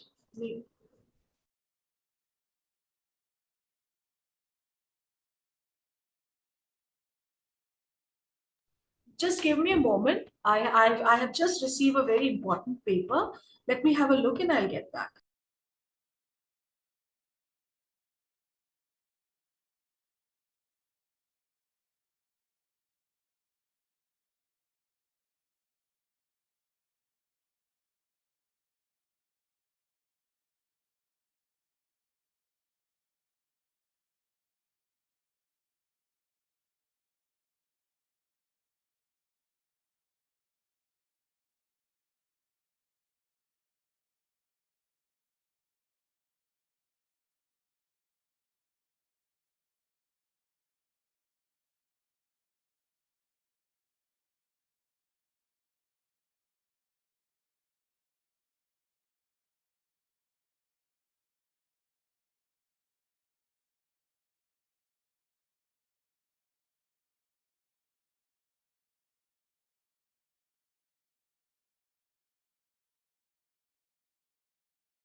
I'm sorry, I'm really sorry for that short break in this, right? And the final reason why we should be championing interdisciplinary studies is that disciplines are necessary evils. The more necessary, the more evil. तो वो discipline जो आपने अपने UG में पढ़ा, देखिए मेरी एक स्टूडेंट यहाँ पे बैठी है, वो भी आपका ये लेक्चर सुन रही है, ये भी यूजी कर रही है, फरा नाम है इसका, ठीक है। अभी ये पर्शियन ऑनर्स कर रही है, ये सिर्फ पर्शियन पढ़ रही है, फाइन। पर मैं ये नहीं चाहूंगी कि जब ये रिसर्च पे आ जाए तो ये खाली पर्शियन ही घिसती रहे, है ना। इसको थोड़ा सा इंग्लिश भी पढ़ना होगा, हो सकता है इसको थोड़ी सी फिजिक्स पढ़नी हो, क्योंकि पर्शियन की एक फोनेटिक्स होती है, उस फोनेटिक्स को भी ये अपना रिसर्च का टॉपिक बना सकती है। हो सकता है इसको थोड़ा सा लॉ भी पढ़ना पड़े, क्योंकि हमारे देश में जितने भी पुराने जमीनों के पट्टे हैं और जितने दस्तावेज हैं वो सब पर्शियन में है, ठीक है। तो ये ही मतलब है इस लास्ट पॉइंट का कि disciplines are necessary evils, the more necessary the more evil. जितना ठीक है, खराब चीज है डिसिप्लिन, लेकिन जरूरी भी है ना। अब ऐसे तो कोई बच्चा नहीं हो सकता जो कि किसी भी एक सब्जेक्ट पे महारत हासिल ना ही करे, लेकिन अगर वो एक ही पे महारत हासिल करके एक ही पे रह गया तो क्या हो जाएगा, वो कुएं का मेंढक, वो इनोवेशन कभी नहीं कर सकता। इंसुलर टनल विजन होगा उसका, और न्यू नॉलेज क्रिएशन वो कभी नहीं कर पाएगा। और अब वो जमाना जा चुका है जब ऐसे हायर एजुकेशन प्रैक्टिशनर्स को भी गवर्नमेंट फंडिंग देती रहेगी जो न्यू नॉलेज क्रिएशन नहीं कर रहे हैं, right. So that's what we are going to dwell upon. And so far, I have given you some reasons why new education policy focuses so much on multidisciplinarity. अब आपसे एक जरूरी सवाल, आपके सामने एक सीढ़ी के 5 स्टेप्स नजर आ रहे हैं आपको, 5 स्टेप्स, 1 2 3 4 5। जरूर पहले कदम इंट्रा डिसिप्लिनरी होता है, इंट्रा डिसिप्लिनरी।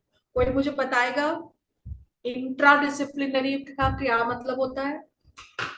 लैटिन का वर्ड है इंटर और इंट्रा।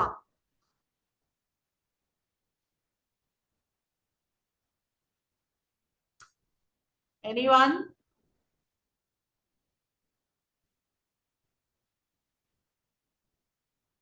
एनीबॉडी? ऐसा कैसे हो सकता है हिंदी फिल्म देखने वाले, वो भी महाराष्ट्र के बॉम्बे के पास के लोगों को नहीं पता इंटर का क्या मतलब होता है? हर हिंदी पिक्चर में पहले हम हॉल में देखने जाते थे कि इंटरवल होता था. What was that interval?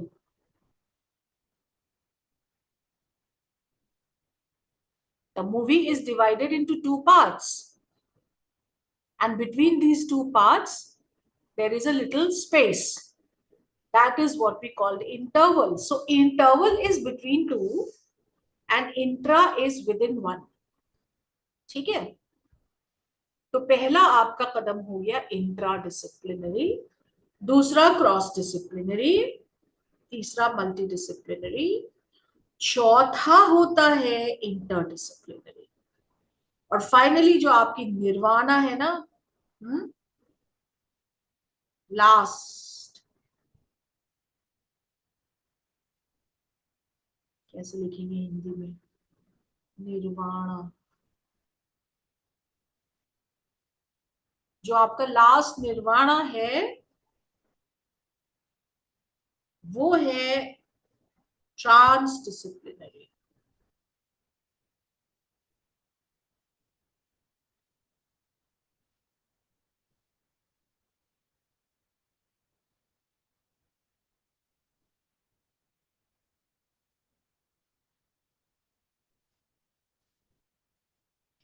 बताए? कोई बताएगा पांचों में क्या डिफरेंस है? What is the definition of these five? This is important for you. What is the definition of these five? Anyone? Yes.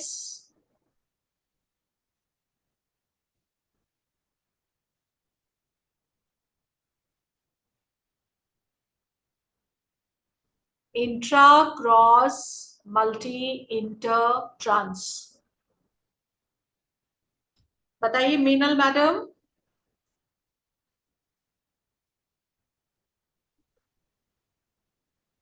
आप डिफाइन कर सकती हैं? Ma'am, transdisciplinary means integrating the knowledge from the multiple academic disciplines. नीचे से शुरू करें ma'am, intra से start करें. Okay, ma'am. जी. Intradisciplinary means within a single academic discipline. Very good, absolutely, बिल्कुल सही. क्रॉस.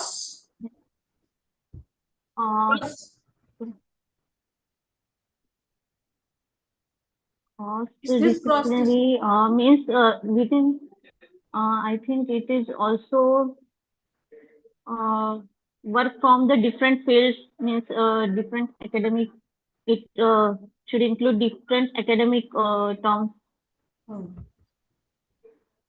जी.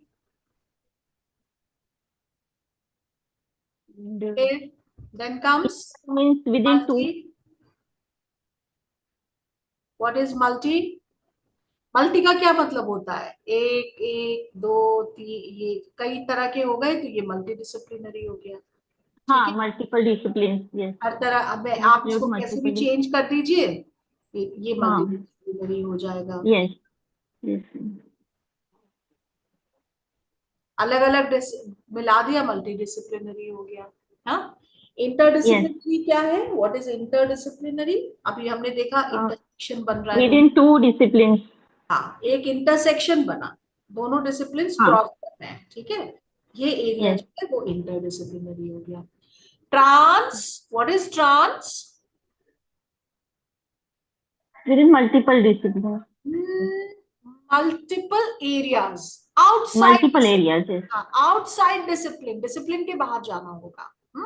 आइए इसको हम एक डायग्राम से समझने की कोशिश करते हैं. I am taking you to the next slide. This will make everything very clear for you. सबसे पहले है डिसिप्लिनरी एरिया.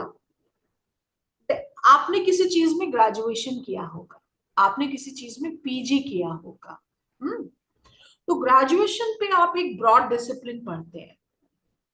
पर्शियन पढ़ रही है फरा, एक ब्रॉड डिसिप्लिन है, सभी कुछ पर्शियन से, ग्रामर भी होगा इसमें, इसमें मिर्जा बेदिल भी होंगे, इसमें तो उसके जहांगीरी भी होगी, है ना, सादी शिराजी भी होगी, ये सभी को पढ़ रही है अभी, लेकिन किसी एक को बहुत गहराई से नहीं पढ़ रही है, सभी को थोड़ा थोड़ा जान लिया। That is disciplinary area.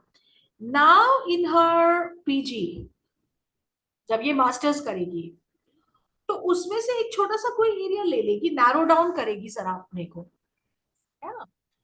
तो हो सकता है इसको पसंद है, शादी का नाम ले रही है, तो वो एक इसका क्या हो जाएगा, सब डिसिप्लिन। जैसे देखिए डॉक्टर्स होते हैं, पहले पहले एमबीबीएस में सब मेडिसिन करते हैं, लेकिन फिर मास्टर्स में आके एक स्पेशलाइजेशन करते हैं, कोई पीडियाट्रिशियन बनता है, कोई डर्मेटोलॉजिस्ट बनता है, कोई ऑर्थोपेडिक्स में जाता है, कोई मेडिसिन में रह जाता है, सर्जन बनते हैं, बहुत सारी ब्रांचेस हैं। तो आपके ब्रॉडर डिसिप्लिन का एक स्मॉलर एरिया जो है वो है intra disciplinary, smaller area with in your discipline. लेकिन उसके बाद जब आप रिसर्च में आते हैं तो अब आपको या तो क्रॉस या तो इंटरडिसिप्लिनरी बनना है, otherwise your research will not produce any new knowledge. Cross disciplinary is viewing one discipline, आप इस डिसिप्लिन के हैं, आपने ये कर लिया, यहां से यहां आए हैं आप, ठीक है, अभी मास्टर्स वास्टर्स हो गया आपका, आप पीएचडी में आप थोड़ा सा कुछ ऐसा टॉपिक ले जो आपके काम को रेलेवेंट बनाता हो, ठीक है। अब ये अगर ले रही है ये एक सब डिसिप्लिन उठा रही है यहाँ से, जिसमें कि इनको, अच्छा हाँ मेरे टेबल पे, थैंक यू तारिक। हाँ, तो जिसमें कि इनको पीएचडी करना है, तो जैसे मैंने अभी कहा ना, may be she will look at law, may be she will do her PhD on all such manuscripts which have something about animals, right? आप में से कोई अगर हिंदी हिंदी से हैं तो अब हिंदी में आप उठाएंगे कि हम किसी एक राइटर, प्रभा खेतान है मान लीजिए एक राइटर है, तो उनके नॉवेल्स में देखेंगे हम स्त्री विमर्श, फेमिनिज्म इन दोज नॉवेल्स। तो अब देखिए फेमिनिज्म तो एक सोशल साइंस का टॉपिक हो गया ना, तो इधर आपने आर्ट्स का एक लिटरेचर का टॉपिक चुना, लेकिन उसमें क्या क्रॉस सेक्शनैलिटी और क्या इंटरडिसिप्लिनैरिटी आपने की, आपने उसको एक सोशल साइंस के टॉपिक से कंबाइन किया, ठीक है। तो आप यही हैं, यहां से बाहर नहीं निकले, लेकिन आपने इसके नजरिए से इसको देखने की कोशिश की, ठीक है। तो अब यहां से आप, अब ये फरा ने क्या किया कि फरा ने इनको पीएचडी करना है मिर्जा बेदिल पे, लेकिन अब क्या हुआ, ये मिर्जा बेदिल का ये थोड़ी पीएचडी करेंगे कि वो कब पैदा हुए थे, वो कब मरे, है ना। ये तो उनके जो राइटिंग्स हैं उनके किसी एक एस्पेक्ट को लेंगी, से फॉर एग्जाम्पल वो ले सकती है कि उनकी जितनी पोएम्स जो हैं वो कैलीग्राफी में मेंशन है बिल्डिंग्स पे, तो अब ये आर्किटेक्चर में चली गई, थोड़ा आर्किटेक्चर सीखा इन्होंने, ये हो गई क्रॉस डिसिप्लिनैरिटी। इंटरडिसिप्लिनैरिटी मैंने आपको पहले बताया, इंटरसेक्शंस हैं, यहाँ डिसिप्लिन्स एक दूसरे से इंटरसेक्ट हो रहे हैं, तो वो जो एरिया है जो कि कॉमन है, ठीक है, ये कॉमन एरिया इंटरडिसिप्लिनरी होगा, इट मींस इंटीग्रेशन,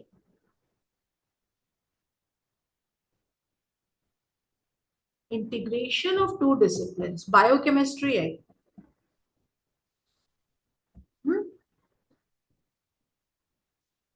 बायोटेक्नोलॉजी है, बहुत हद तक मेरा अपना जो डिसिप्लिन है वाइल्ड लाइफ साइंस, वो भी क्या कर रहे हैं हम डिसिप्लिन्स को इंटरसेक्ट करके नया डिसिप्लिन बना रहे हैं. There's a little bit of biology in this, there's a little bit of chemistry in this, and together we are proposing a new discipline called biochemistry.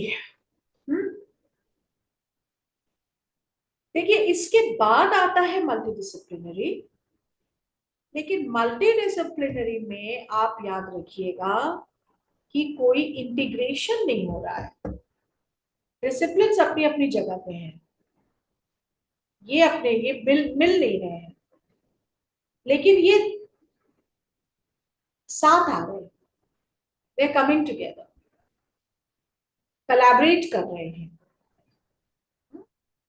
Pollution मान लीजिए कि एक प्रॉब्लम है बहुत बड़ी,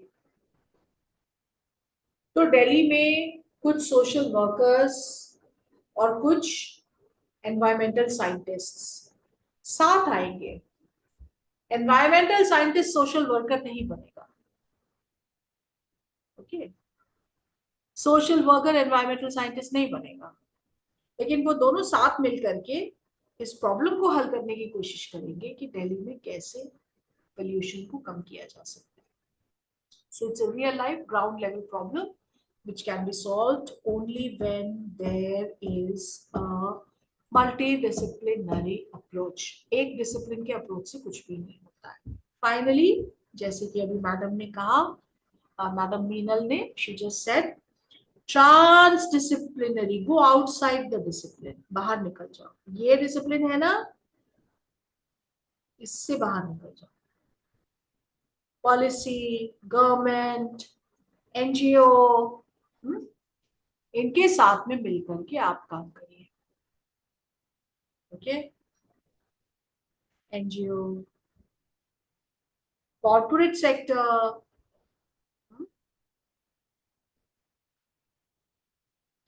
unity of intellectual frameworks beyond disciplinary perspectives. ऐसा नहीं है कि इंटेलेक्चुअल सिर्फ हमारे बीच होते हैं. इंटेलेक्चुअल्स हर जगह हो सकते हैं. There can be a lot of people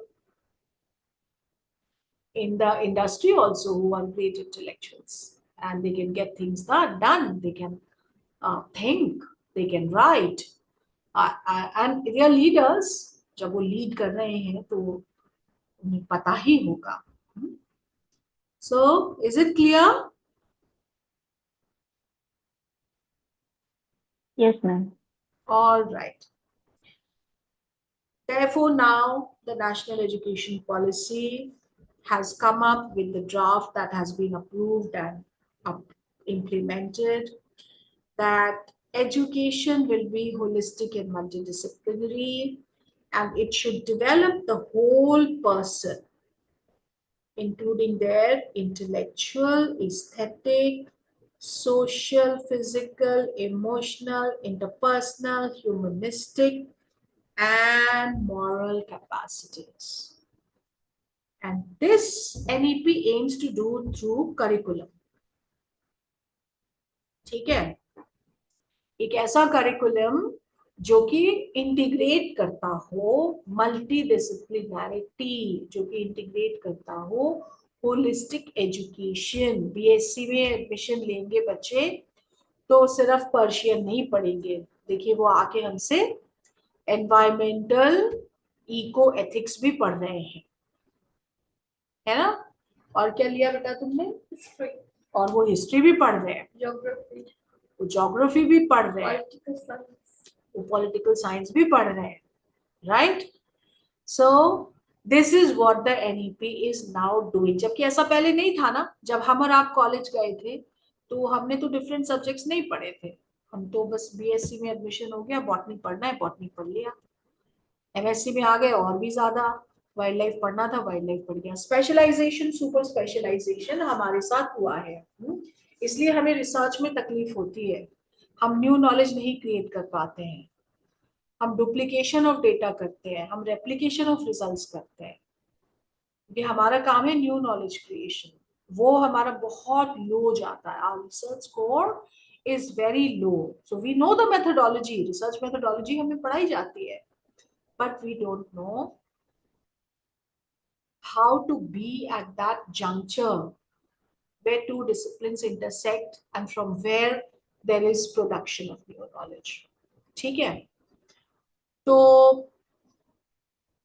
इससे ऐसा मानना है कि प्रैक्टिकल लर्निंग भी बढ़ती है और वैल्यू बेस्ड एजुकेशन भी मिलती है, तो इसलिए एनईपी ने इसको इम्प्लीमेंट किया है। अब ये जो आपका थीम है होलिस्टिक एंड मल्टीडिसिप्लिनरी एजुकेशन, ठीक है, ये आपका थीम 1 है। आपके इस कोर्स में 8 themes है ना, this is one of 8, okay, and this again includes 3 sub themes. First is about holistic education, second is about how we will make multidisciplinary education possible, and third is about values. Values again, ethics, personality and environment, क्योंकि ये सब तभी develop हो सकता है जब हमारे अंदर सही मूल्य हो, सही संस्कार हो, हमारी कोई नैतिकता हो, that when we have a certain moral campus, only then we can become job. समझ में आया? हाँ, इसीलिए मैंने तुमसे बात शेयर करी। So first of all, we have to do the concept of holistic education. What is the meaning and concept of holistic education? So your syllabus, it says that we have to try to understand it as it is enshrined in the Bhagavad Gita. And of course, other scripts like, you know, whatever scriptures Indians happen to be valuing. And then what is India-centric holistic living?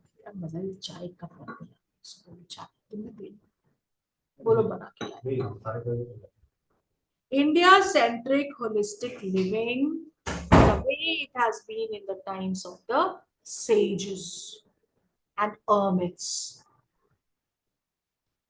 So, holistic development of the individual, integrated development of body, mind, intellect, and soul, and importance of physical and mental health. Concept of Guru Shishya Parampara, Gurukul approaches of teaching, learning, and educational institutions of holistic learning, जैसे हमारे पहले हुआ करते थे तक्षशिला, नालंदा, विक्रमशिला, जहाँ पे कि एक टीचर प्यूपल रैपो होता था, जहाँ पे मैन मेकिंग और कैरेक्टर बिल्डिंग होती थी।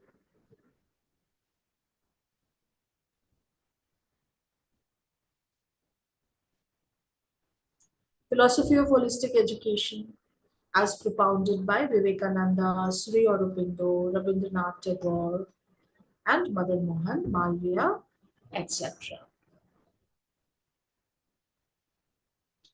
Then the second theme, what does it say?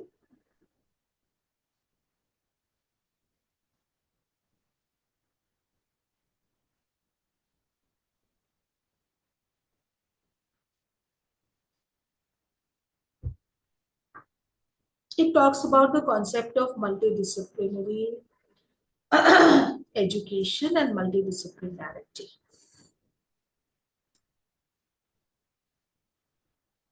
That includes art of critical thinking and multi-cross and interdisciplinary interfaces. अब आपने पढ़ लिया कि ये क्या interfaces हैं ये तीनों, बल्कि हमने तो ये पांचों देख लिए, intra, inter, cross, multi and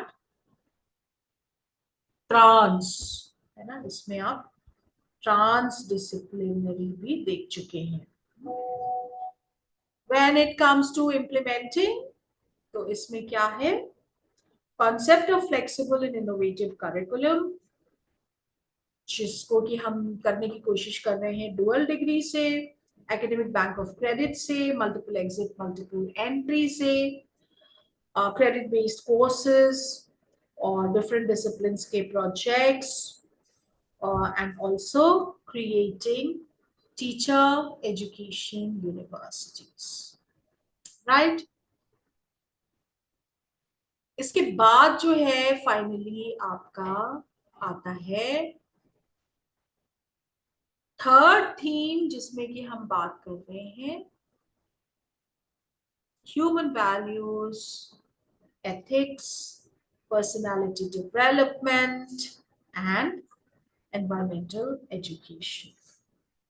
So this includes the meaning and concept of values, like what these values are, the classification, value education, definition, purpose, and significance in the present world, value system, salient values for life, like Purusharth, Dharma, Arth, Kam, Moksha, truth, commitment, honesty, and integrity, or forgiveness and love, emotions, empathy, and the ability to sacrifice, life skills, rational thought, courage and resilience, simplicity, tolerance, care, unity, inclusiveness, concept of Vasudhaiv Kutumbakam, that is, the whole world is one family, social values, duties and responsibilities, peace and non-violence, scientific temper, qualities of a good citizen. That is the first part, values. In the second part, there is an introduction to ethics, character and conduct, development of morality, instinct and conscience, moral standards, absolute and relative ethics, nationality, patriotism, love to motherland,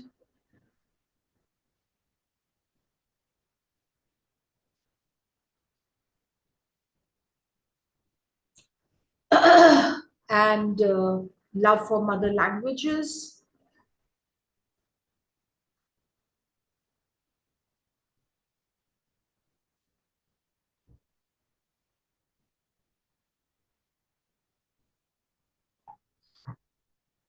self-analysis, out-of-box thinking, attitude, motivation, goal setting, short-term and long-term, time management, etc. And last but not the least is the values for the protection of the environment, जैसा कि मैंने अभी यहाँ आपको लिखा. To understand what is environment and ecological balance, to recognize the interdependence of all beings, be it the living and non-living, to have respect for nature, environmental conservation and enrichment, aesthetic sense, because all our inspirations for aesthetics, they come from nature. The crisis, climate change crisis, various other environmental issues like pollution, waste management, sanitation, biological diversity conservation, management of biological resources and biodiversity, forest and wildlife conservation, and what is sustainable development and sustainable living. Mission life भी है, government of India का एक initiative है, it's called mission life, that also of course, right. Now friends, अब हमने देखा कि NEP क्या चाहती है और क्यों चाहती है. थोड़ा सा आइए हम ये भी देखें कि दुनिया में क्या हो रहा है. ये जो कॉन्सेप्ट है मल्टीडिसिप्लिनरी और होलिस्टिक एजुकेशन का, ये कोई अभी का दिया हुआ या हमारा दिया हुआ नहीं है. Ever since, from the mid 1980s, it has been under discussion that there should be holistic education, but mainstream democratic educationists have considered this holistic education as an eclectic and inclusive movement, which, as I said,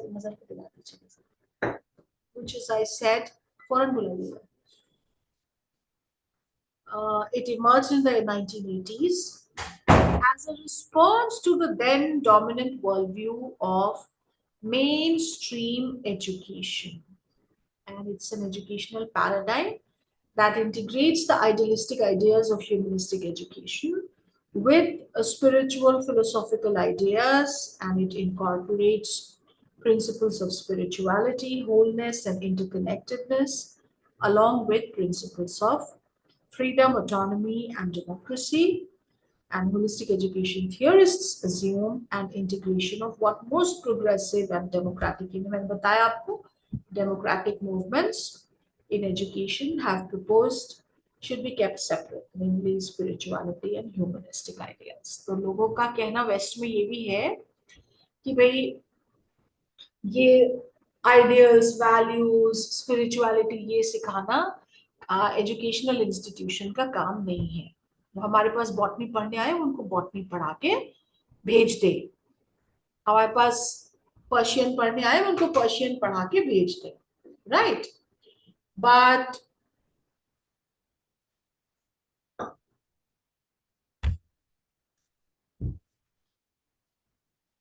because it's a big question, मेरा अपना आपसे जाती ये कहना है ना, कि माना कि ये मेन स्ट्रीम एजुकेशन से डिपार्चर है, लेकिन कभी कभी हमें उन रास्तों को भी चुनना होता है जिन्हें कोई नहीं चुन रहा है. जैसा कि a very famous poet, Robert Frost, he had said in this lovely poem that is entitled The Road Not Taken. अरे वो मैं वहां लगा दूं, वो प्रॉपर साहब को जल्दी से. The Road Not Taken. So two roads diverged in a yellow wood, and sorry I could not travel both, and be one traveler. Long I stood, and looked down one as far as I could, to where it bent in the undergrowth, then took the other, as just as fair, and having perhaps the better claim, because it was grassy and wanted wear. Though as for that, the passing there had warned them really about the same, and both that morning equally lay in leaves no step had trodden black. Oh, I kept the first for another day. Yet knowing how way leads on to way, I doubted if I should ever come back. I shall be telling this with a sigh, somewhere ages and ages hence. Two roads diverged in a wood, and I took the one less traveled by. And that has made all the difference. तो हो सकता है कि हमारे उच्च शिक्षा में सफलता का यही कारण बन जाए. So I'm just give me a 1 minute after 5. After 5 minutes, I'll take a 1 minute break from you and I will resume. वापस आ जाऊंगी, बस मुझे मेरे एक काम जरा सा करना है जरूरी. तो इस तरह की इंटीग्रेटेड प्रोग्राम्स जिसमें कि होलिस्टिक एजुकेशन है, वो कुछ यूनिवर्सिटीज में दुनिया भर में अभी भी चल रहे हैं. ये है एक हार्वर्ड ओहायो स्टेट यूनिवर्सिटी का, आप देख रहे हैं यहाँ ओहायो स्टेट यूनिवर्सिटी, इनका प्रोग्राम है जिसका कि नाम है इंटीग्रेटिव हेल्थ एजुकेशन. वहां का जो मेडिकल कॉलेज है उसका नाम है the Veena medical centre, and it offers many educational opportunities through the Ohio State Integrative Health Program. So there are programs for medical students, say for example, advanced competency in integrative health for the 4th year medical students, and the integrative health training clerkship.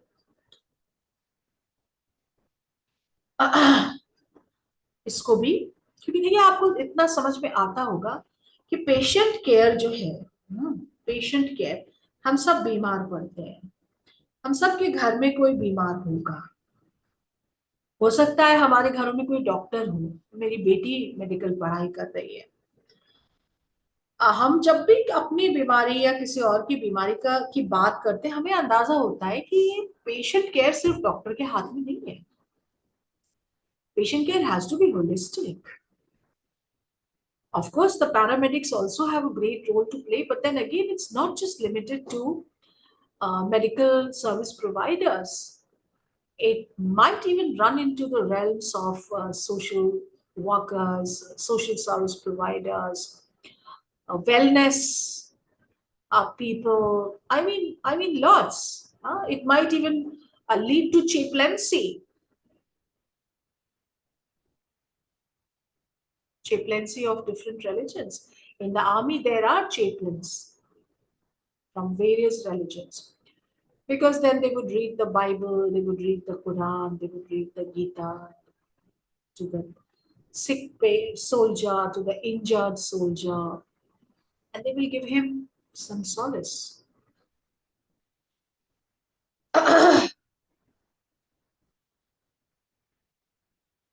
So, friends, it is not something entirely new or eclectic that we are going to do. We are doing it, and let's give it a try. There's nothing wrong in giving it a try. ऐसे ये programme है जो कि मोनाश university में है. And it's about healthcare, and it says that when healthcare is enriched with cultural sensitivity and delivered by a unified team of professionals working in tandem, the impact on patient health outcomes is profound. So इस तरह की एक team was made, and they found it really interesting, friendly, enriching, etc. Now, please give me 5 minutes. I will come back. I'm not switching my video off. I'm just switching my audio off.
Sorry, friends, and welcome back. So I have taken these 5 minutes, and we will try to compensate for these 5 minutes in time.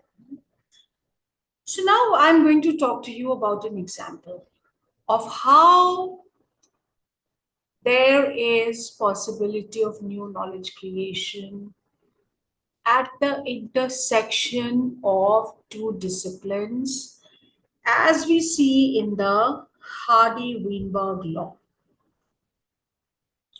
So we have already discussed that real-life problems need multidisciplinary solutions, that disciplines alone may hinder innovation and knowledge, and the Hardy-Weinberg law emerged from a cricket club talk. Therefore, I also want to say that interdisciplinary clubs foster diverse academic interactions. So solutions often lie beyond interdisciplinary silos. इसी को मैंने आपसे कहा tunnel vision, है ना? इसी को मैंने आपसे कहा insular vision. Okay, tunnel vision or insular vision.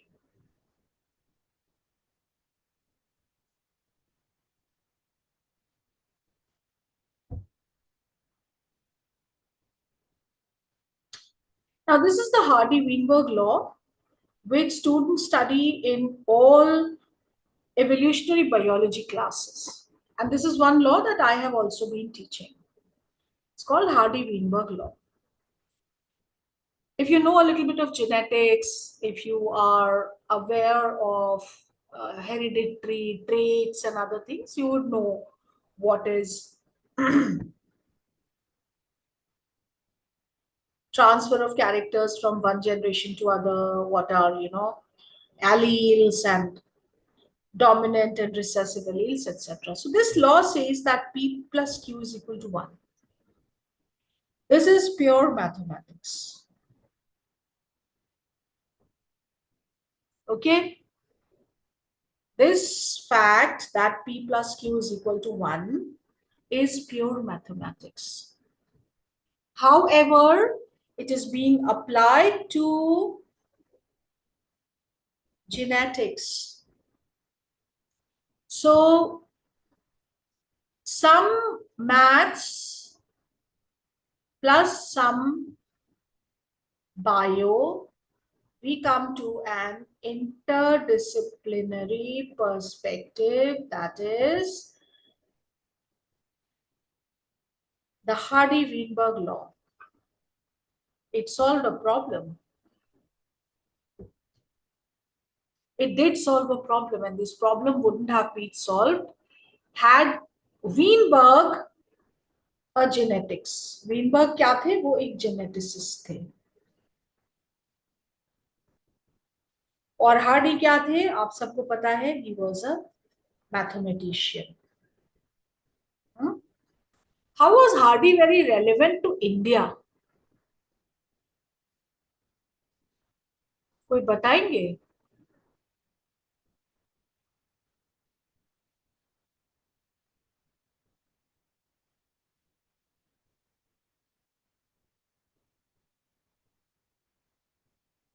Any answers?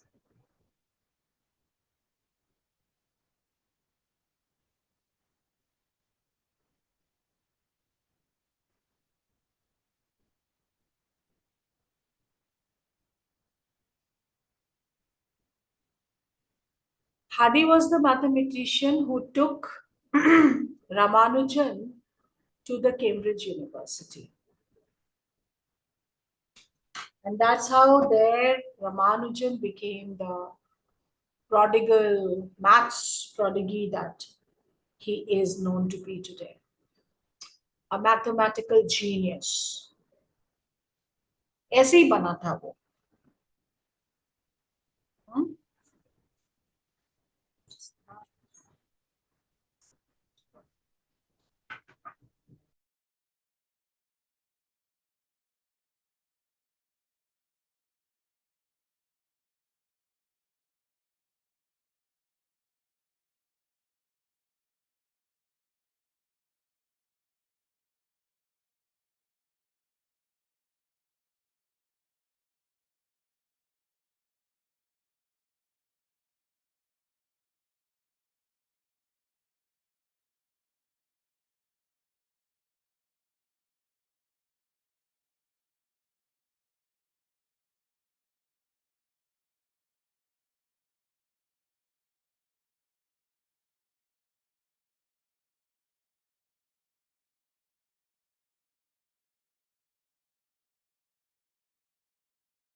So together they met at a cricket club, coming from two different disciplines. They heard each other. They understood each other. They took a cross-disciplinary approach, looking at one discipline from the other. And then from there emerged the integration of their two respective disciplines. It was a very fine example of a multidisciplinary team. One mathematician bringing his perspective from his discipline. Another geneticist bringing his perspective from his discipline. Together they solved a problem. The problem was that whether Mendel's laws are valid or not. And alone, neither could give evidence in favor of Mendel's laws. Together, they gave the Hardy-Weinberg equation. The Hardy-Weinberg equation, which gave a lifelong, till eternity, forever, validity to the laws of genetics given by Mendel. Just the simple fact that a geneticist and a mathematician would come together on a platform in a cricket club, found out time for each other, heard each other, thought about the problem existing in another discipline from the perspective of their own discipline, their own respective discipline. And they came up with a solution.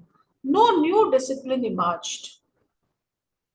No new discipline emerged. So this is not an interdisciplinary approach. This is a multidisciplinary approach. But with these kinds of intersections and interactions between one discipline and the other, who knows? The new discipline of genetic mathematics or mathematical genetics could actually emerge.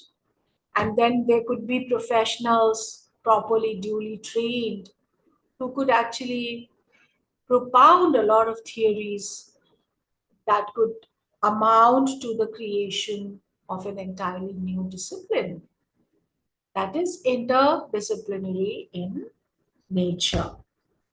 And all this happened on a cricket ground of the Cambridge Cricket Club.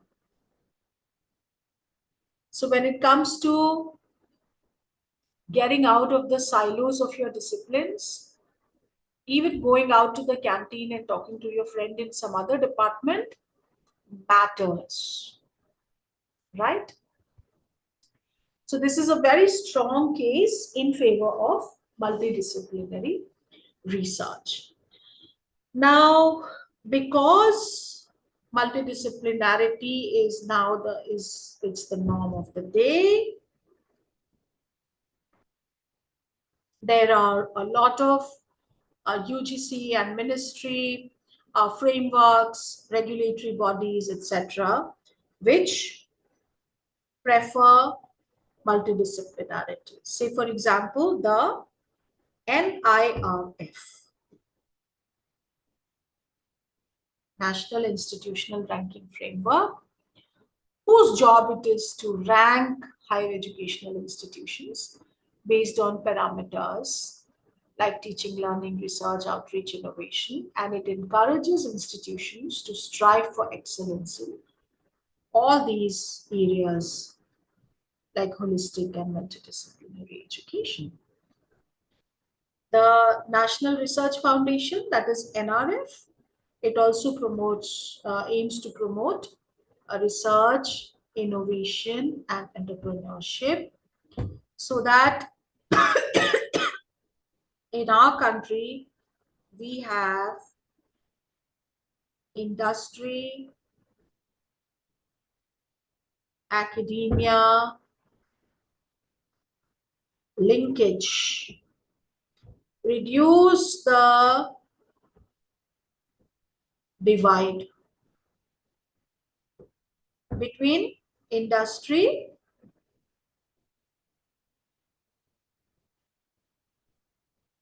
and academia. Okay. Reduce the mismatch gap. Divide. Mismatch between what educational institutions are taking up in the degree programs and what is being employed by the industry. Similarly, the National Educational Technology Forum, NETF, it also promotes the use of technology in education, including online learning, digital textbooks, virtual labs, and this facilitates multidisciplinary learning and access to resources from different fields. Next is the National Medical Commission. That is, we have just seen how they want to introduce frame reforms to make medical education patient-centric, integrated, and include a focus on community.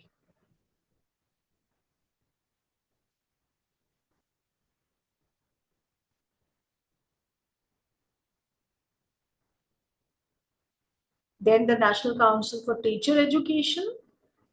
It has also been working to improve the quality of teacher training and ensure that teachers are equipped to deliver holistic and multidisciplinary education, because ultimately they are the ones who have to. The National Skill Development Mission also aims to provide vocational training and skill development opportunities to young people. So this will also help them acquire practical skills that are relevant to the job market. The NEP also has flexible curriculum with the inclusion of choice-based credit system. We call it CBCS, and multidisciplinary programs where we have VACs and VOCs. Okay. Experiential learning is also being promoted because this includes increased community engagement and student internships. And in research and innovation, and this is what we have been talking about, in research and innovation, institutions are expected to create an atmosphere conducive to research and innovation, where student learning is augmented with research-based outcomes. So we can have multidisciplinary research teams where people coming from various disciplines, and they are collaborating to work upon some creative solutions and some creative innovations. That's how we aim to have holistic development where education can be well-rounded and there can be value-added education. NEP also aims to have multidisciplinary education research universities. It is called MERU. MERU. And if you are interested more, if you really want to introduce some kind of curriculum and you want to have a look at some guidelines for introducing life skills in students, then this is the document for you. You can download it from the UGC website, the curriculum and guidelines for life skills. It's called Jeevan Kaushal 2. You can, I've given you the link also here. You can download it from the link. So in the areas, 4 areas of communication skills, professional skills, leadership and management, and universal human values.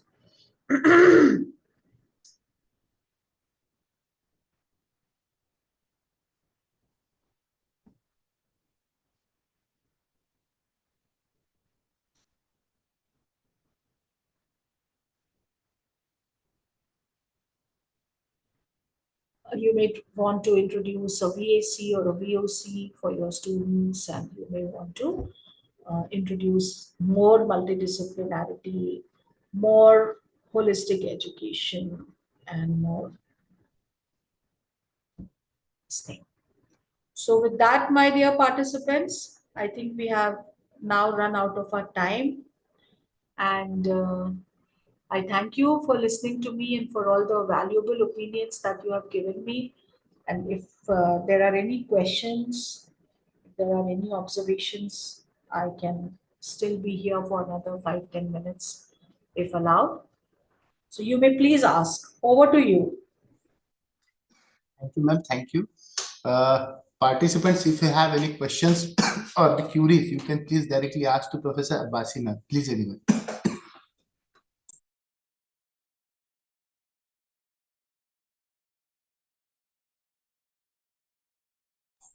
Yes, anyone has any queries or the questions?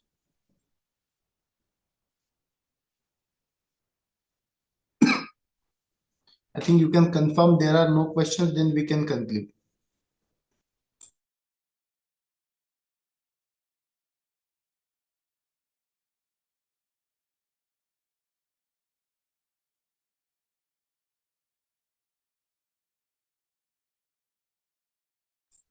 No, I think there are no queries or the questions from participant side. So if you could permit, shall we conclude, ma'am? So on behalf of Malvi Mission Teacher Training Center, Sant Gadge Baba, Amravati University,